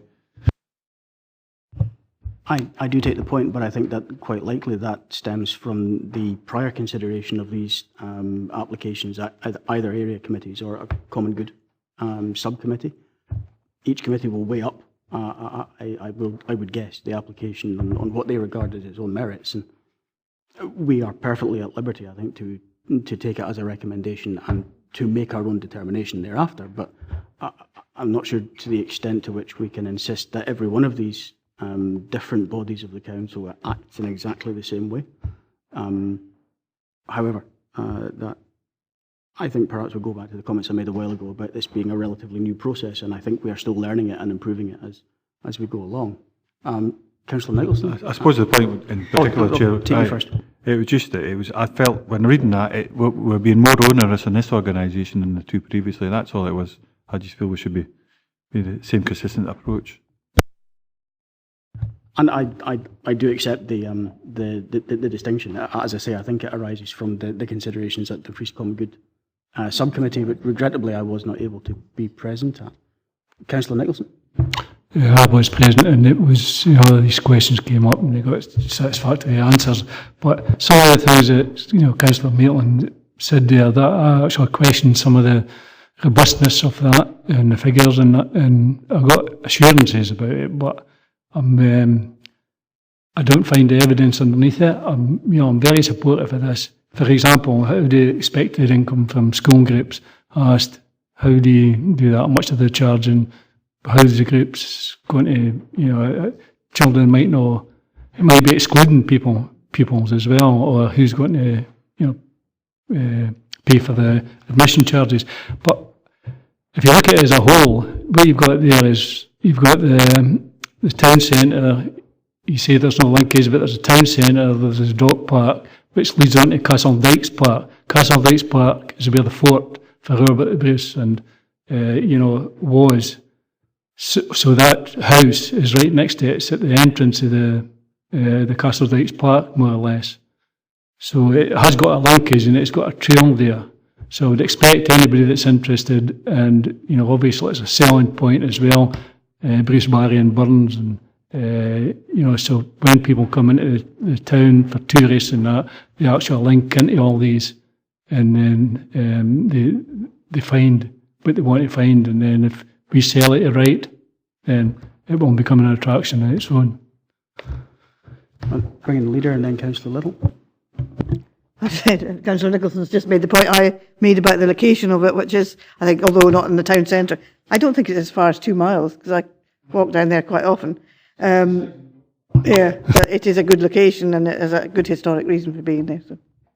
Thank you. Councillor Little? Oh, thank you, Chair. It was just kind of Councillor Carruthers' point about treating these different things. It seems like it's not equal, but I believe some of the other cases have certain amount of funding already in place or guaranteed, whereas this particular thing's a bit more at the beginning of a journey. I think that was why we're considering the actual funding in place. And Councillor Maitland's position about the building. We have a building there that we do not need, and we have a fantastic organisation willing to do some joined up things to do with Robert the Bruce, Castle Dykes, Dock Park, whatever. And I think we owe it to them to give it a chance. Thank you, Councillor Little. Councillor Thompson, and I think Jamie wants to come in. Yeah, I mean, I'm sort of a wee bit fixated on this issue about once you've transferred the title, because there's nothing at all in this report beyond a condition asking for a report to come back. Okay, so effectively we're sort of building a condition by virtue of whatever decision we take this here potentially, which is we transfer title to the building, to the group, so that they can go about their business of raising the funds based on the fact they've got title to the asset. And then if they don't, I mean, that's gone as far as I'm concerned. That's the way they've got it, they're dealing with it. 18 months later, or whatever it is, we then go, have you raised the money? And they say yes or no. If not, then all we're effectively saying is we're agreeing that a report comes back. Now, that doesn't change the fact that the asset's with them, as far as I can see, and there's nothing in the conditions that we're effectively agreeing here that says there's a reversal clause on this sale or transfer, because the only condition we are effectively agreeing is that that they keep this 3.3.1, that there's a right in favour of the inhabitants of the town of Dumfries to go across the land, etc., which is fine. So I'm not really sure how competent that would be, because and it really clearly isn't demonstrated in any way that makes sense to any normal. Well, not that I'm normal, but I mean to anybody that's sort of maybe reading this and sort of going, well, what basis do we have to ask for this to come back? Because there's no condition for reversal, if you like. Okay, so Rona. Okay, bring Rona in and then Jamie. Apologies, but I certainly didn't read it that way, and the ones that we've had in the past, we haven't actually transferred it. They've used the decision as the basis to get the funding, but the actual conveyancing has not taken place until they've got it secured. So I'll bow to Jamie though on the ones before, but I think that's what happened. Yep. Yeah, that was the distinction, and that's the case. So the transfer it's transferred. It's almost subject to could be the wording. I'm not trying to put a legal wording to it. Rona will do that better than I can, but I think that's actually what it means, subject to. And in terms of the even-handedness, I don't know if even-handedness is even the word, but we try to treat the groups even-handedly, but not always the same, because the circumstances can be different. It's not necessarily that they're the earlier stages of their funding. We try to encourage groups right from the start when they have got their expression of interest, because we know there's a run-in to them getting funding. You know, if it's Big Lottery or, I don't know, Heritage or some of the major funders, it takes a long time and it's a process to go through. But sometimes if we think that, you know, there's multiple streams of funding going into it, and we want to be sure that the funding is secure, that's when we'll suggest that, you know, perhaps it may be kind of subject to them getting the full amount of their funding. But they're in that chicken and egg situation, the groups, where it's where often funders don't want to fund an idea. They want to fund that you've got the building, or you've got a reasonable sort of go at a title to the building before they'll fully commit to the funding. So it's not, hopefully it's not that we're not even-handed about it. It's just sometimes I think, you know, for kind of common sense, I think we have to set that sort of condition on things, potentially. Thank you for that. I think I may have to channel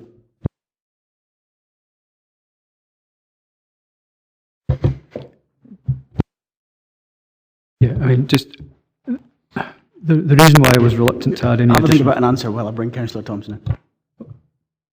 Okay, thank you, sorry. It was really just, yeah, exactly that point. So, do we need to transfer the title in order for them to raise the money by 2020? And if so, or if not, if it's subject to that capital being raised and they don't need to have ownership of the building in order to raise the capital, will it still be common good? That's probably additional questions. I want to answer those, and I'll bring in Councillor Nicholson thereafter. I think I could probably answer the first point was about the recommendation and clarity around the agreement, and I think it's the first part is correct in that we look to agree the community asset transfer to the Medieval Bruce Trust for the sum of £1, subject to the conditions attached as set out at paragraph 3.3 and 3.3.1, and also that the required capital funding is in place by the 31st of December 2020. And it's also my understanding that, only from previous experience, in a similar situation with Langham Police Station, whereby the community group hadn't raised funds, but had identified potential funding opportunities and which were with strong potential, this committee agreed to transfer that asset but with similar conditions and with a similar deadline to achieve the full capital costs that were required to transform that building. And only when the committee could demonstrate to our legal services department that they had secured that funding was the actual building transferred. So my understanding would be that it wouldn't transfer until that point, and therefore it would remain common good. That clarifies things considerably. It certainly was not clear from the recommendations. And I take it then, of course, its status remains as common good until the point at which the transfer is made. Would I be right in saying so? I'm getting nodding from my left. Okay, Councillor Nicholson. I was going to say that, but if there's and it isn't clear in the recommendations, but if you add on to the end of that recommendation, report will be presented before this committee for decision on whether or not to extend timescale for transfer of asset or not. That would seem to satisfy the concern so far as I can see. Councillor Maitland? I just would remind members that we are looking at, actually we add everything up, it's between 345,000 and 365,000, which you just said farewell to, if we agree this one today. To be honest, I do find the profit and loss on page 374 just a tiny bit wobbly making. I mean, they're expecting income of £4,000 from 166 school pupils. If I'm looking at page 369, comparing 369 to 374, I'm just a little bit concerned about this one. I think you'd be much safer if you leased it to them. I really do, and I think you can then, hang on to the common good issue, and there's no problems there. I'd be concerned. I think you should go down the lease aspect of this. I don't find sufficient level of detail to support a sustainable project in this. I'll be absolutely honest with you. I'm concerned. Okay. Duly noted. Councillor Driver. I think coming back to what Stuart actually said about the Langham police station one, it makes it very clear to me that funders will fund as long as they've got that commitment for the asset transfer. I think until they get the funding, of course, the asset transfer will not happen. So I think there's a bit of security there for the common good and the council in this particular issue. In actual fact, the Langham police station one, it was within a matter of weeks that they got the funding back from the different organisations that they'd applied to, because that asset transfer went through. So I'm pretty comfortable with the actual recommendations, with that little bit added on at the end that Councillor Nicholson suggests. Okay. Thank you, members. We will go to the recommendations. Take them one at a time again. At 2.1, we're asked to note and consider the community asset transfer request as detailed in Appendix 2. Are we content that we've noted and considered that? At 2.2, we have certainly noted and considered the options available to the Council as described at paragraph 3.15. 2.3, we have absolutely noted and considered the recommendation from Dumfries Common Good Subcommittee. At 2.4, we're asked to agree the community asset transfer to the Medieval Bruce Heritage Trust for a sum of £1 with the conditions attached as set out in 3.3 and 3.3.1. The additional condition that the required capital funding for the project is secured by 31st December 2020. If capital funding is not secured within the timescale, an update report will be presented before this committee. And I think that we had discussed Whether or not will be presented before this committee for decision on whether or not to extend timescale for transfer of asset or not, something like that. With an option to extend. Councillor Maitland. I agree with 2.1, 2.2 and 2.3. Obviously, we've been through that. And can I say that I would suggest we request officers to work with the group on a long lease and in that working up a detail to support a sustainable transfer, which I'm afraid I don't find in that profit and loss account. Okay. Do you have a seconder? Happy then to note your dissent for the reasons given. That is agreed. Thank you, members and gentlemen. Item 18 is Aberlour Childcare Trust short-term lease request for Lincluden House Unit 1, Northwest Resource Centre, Dumfries, report by Head of Safe and Healthy Communities. This report seeks member approval for a short-term lease for Lincluden House Unit 1 at Northwest Resource Centre, Dumfries, for an annual rent which is less than current market value. The lease is requested for Aberlour Childcare Trust. Darren Little is here to answer any questions. Darren, is there anything you'd like to add to your report? Nothing to add, Chair. Happy to take any questions. We will go then to comments and questions from members. Councillor Nicholson. Okay, I have some concerns about this report, and I've voiced them at the area committee. It's not too clear what this report's actually trying to achieve, because it's saying, Aberlour Trust at the start, I think it was 2016, they were looking for a community asset transfer. Then they withdrew that. They stopped the community asset transfer. There's then they actually rent a part of the North West Resource Centre at the moment, and they pay £7,000 odds, whatever it is, for that. They now want a larger area for the same rent. Now, the rental aspect is £28,000 supposedly, so they're wanting it at 25% the rental value.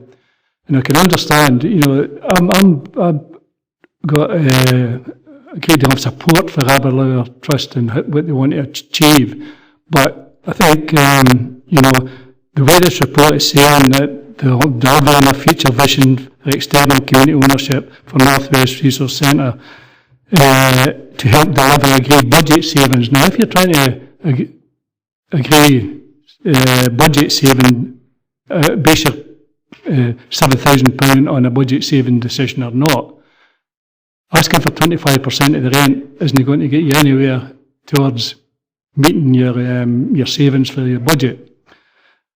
But for a short-term lease, it is a short-term lease. They've got funding for 2 years. But the other thing that's evolved from that is that, you know, there's not one community group that I've spoken to in North West Resource Centre. In fact, they've came and spoke to me and Councillor McKay as well, regarding the concerns they have of the way this report looks and is going. So what they're doing is they've actually put an initial interest in for a community asset transfer themselves and other smaller groups that use the North West Resource Centre. There's many groups that are not, they don't have the ability or the funding to actually work as individual groups, but they can work as a whole. And so therefore they're looking at being part of that community asset transfer as well. Now all this is ongoing, and in the meantime what you've got is Aberlour make learning support part of the building. They'll want to take that over, which means learning support goes into the smaller part of the building, whereas they've got less room to carry out their duties, if you want, for vulnerable peoples, etc. So I have concerns about this. I've got less concerns with the rental part, even though I do have concerns over that, because it's being sold as a budget saving, part of the budget saving process, and taking 25% of a rental commitment isn't doing anything to save the money throughout the budget. So it's a kind of mixed up report, and I've voiced some concerns at the committee, but it's came back in the same kind of guise. But in the meantime, we've got other groups that are interested in the community asset transfer, and I don't know what impact that would have on this. Darren, I think on one of those points specifically, agreeing this short-term lease would not preclude the development of a community asset transfer, I guess, including any number of different groups, depending on what proposal came forward. I mean, am I right in thinking that? Yes, so approval of this proposal certainly wouldn't prevent any other community asset transfer requests coming forward. Indeed, there has been one formal expression of interest in community asset transfer of one of the units at this stage, but that's not the unit that we're considering today. Councillor Wilson, and I'll happily bring Councillor Nicholson back in. Thank you. In 2.3 I say that the recommendation is an annual rent of £7,236.86.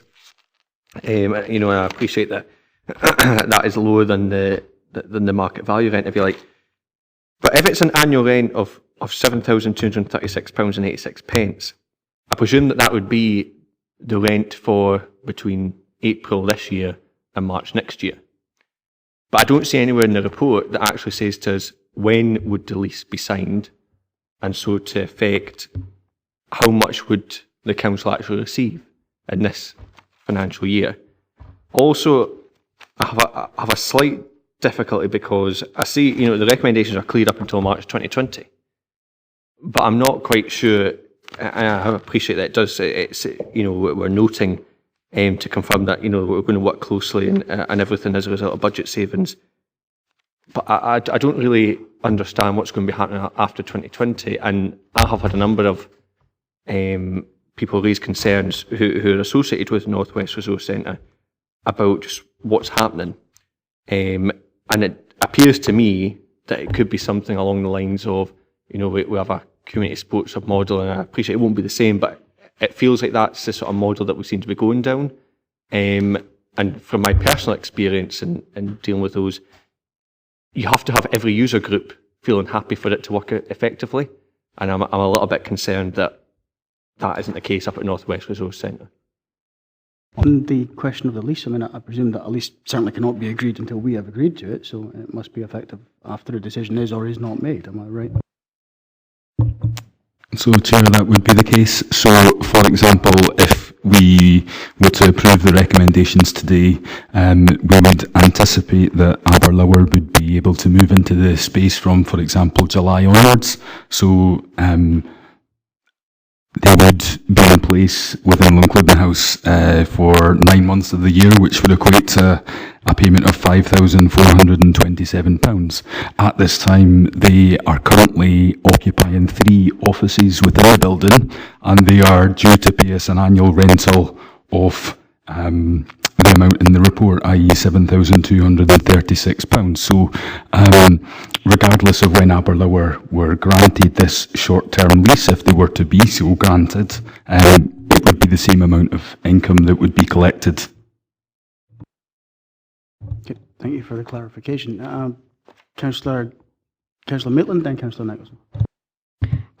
Thank you. I go back a certain length of time when I seem to remember that what we had to do was be absolutely clear about what we were doing in respect of property, and that is to say we shouldn't have hidden subsidies. I mean, what we've got here is the round figures are £28,000 market,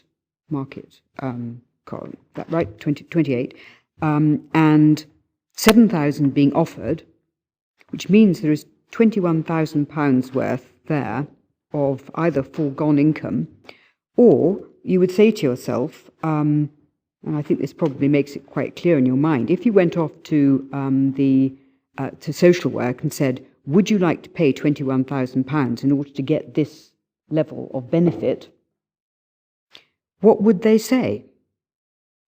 They might well say, no, actually, it's not really worth that to us.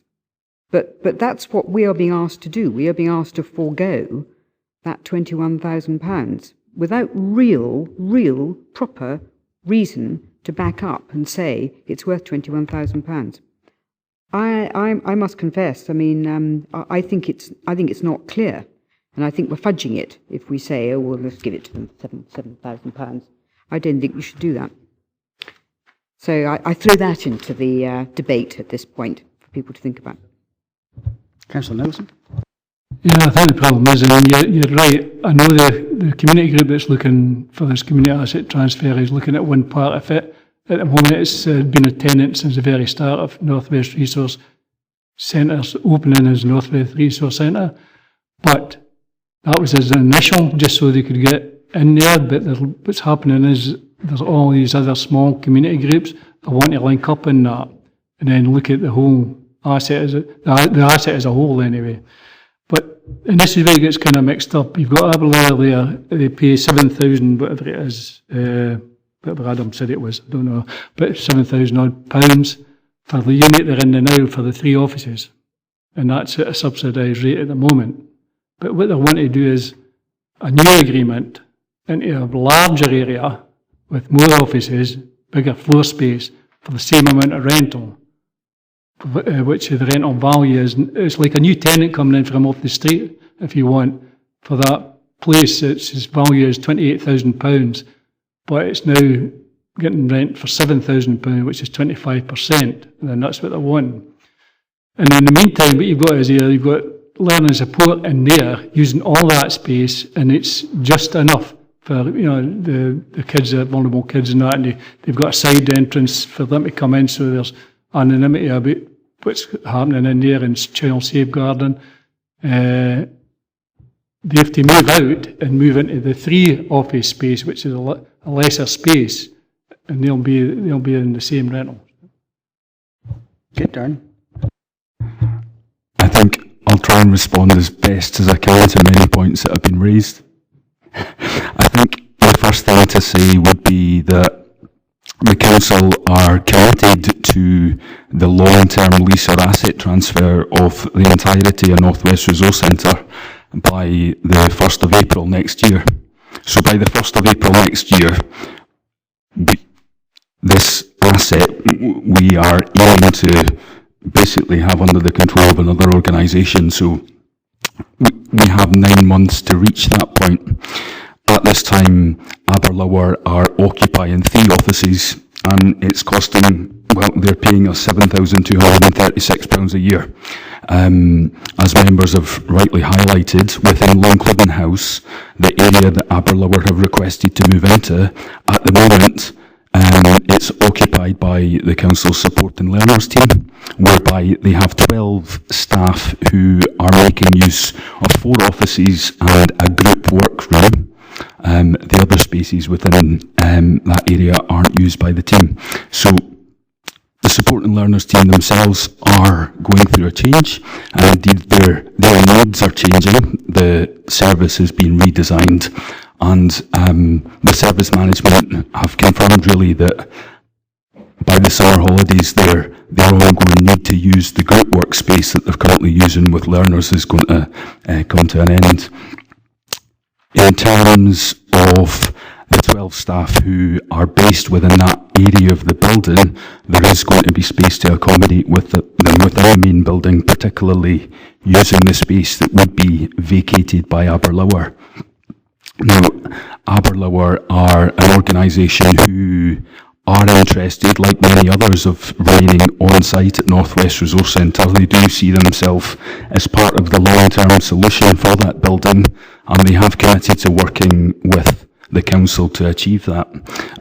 They are a national charity who are able to access funding that the council is not, and indeed there are a number of avenues that they're pursuing at this time. So in terms of agreeing to this proposal, effectively there wouldn't be any additional costs incurred by the council for this 9 months. Aberlour as an organisation would be able to enhance and expand on the services that they're delivering to families in this local community. And again, it would really give them an opportunity to test their ability to use that space with a view to, as we move forward as a council over the next 9 months, trying to work with the current tenants and other community parties who are interested in this building to come up with a long-term solution.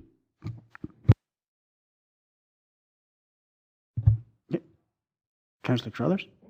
Thank you, Chair. I mean, I think after that explanation, I would move the recommendations as they are. Quite happy, content to do that. I feel very comfortable. We've got 9 months. There's got to be no detrimental financial loss to the council. In fact, we're allowing an organisation to potentially become more creative, expand and grow the services that's provided in that area. And it's no detriment to the current users of that, because they're moving out anyways. So why do we not just go on to it in a new organisation that supersedes the council running this come April, I think it is next year. They'll take it in hand at that point and they'll deal with the whole situation. Thank you, Councillor Crothers. I'm very much of the same mind. Councillor Nicholson? Yeah, I know you had a wee chat earlier on outside with that, but you know, I work with organisations within North West Resource Centre, and they have great concerns over this type of organisation and lack of input into it. The tenants there at the moment are happy to go down the community asset transfer route as partners. I don't know what Aberlour would bring to this. They had tried it, they had put in a community asset transfer, I think it was in 2016, and then they withdrew for no reason at all. So now they're coming back with a different guys, they're coming back and there's want to rent a larger space. And what you said about the supporting for learners, I actually spoke to supporting for learners and they said it'd be a disaster. You know, you maybe spoke to a manager or whatever, like, they said, you know, they couldn't cope in a smaller place. It would be very, very difficult. They may cope, but it'd be very, very difficult to do that and do the job that they're trained for. So, I still have concerns, and I know that Ian's just jumped in there and is saying, you know, that He's quite happy with it, but I actually work with the groups up there all the time, and they have concerns about this happening. Okay, members, Councillor Maitland, and then we will go through the recommendations. Oh, right, okay. Well, if you want to go to the recommendations, I'm quite happy, because I was going to go in and say that I propose we don't do it. End of. We'll go to the recommendations. We'll take them one by one. Members, we're asked 2.1 to consider a recommendation of Nesta Area Committee as detailed at paragraph 3.6. I think we have done that. 2.2, as to note that Aberlour Trust have confirmed they will work closely with the Council and other partners, etc., as laid out in the recommendation. Are we content to note that? 2.3, I'm happy to move 2.3.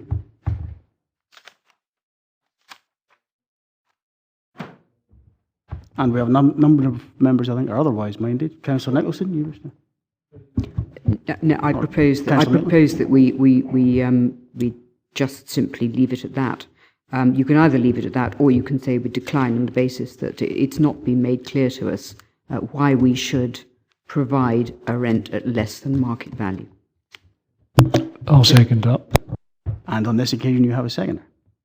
So we shall go to the vote.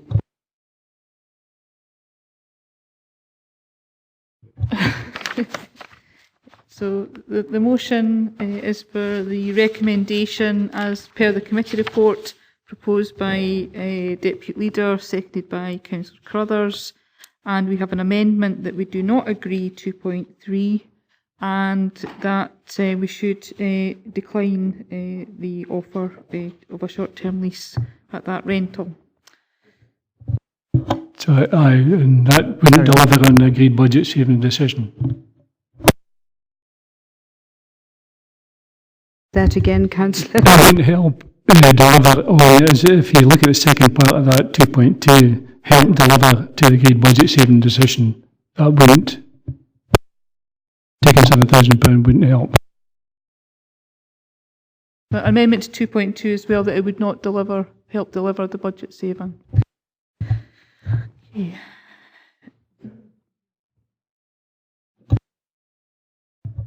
Councillor Crothers. I suppose when I read it, I thought it still would, because the actual rental income isn't changing, because there's a council organisation moving out, unless there's veerments going across, but I didn't see that information there, so I do understand where that particular point's being brought from. Maybe I'll be an assumption that that's the case, but I don't see it within the report.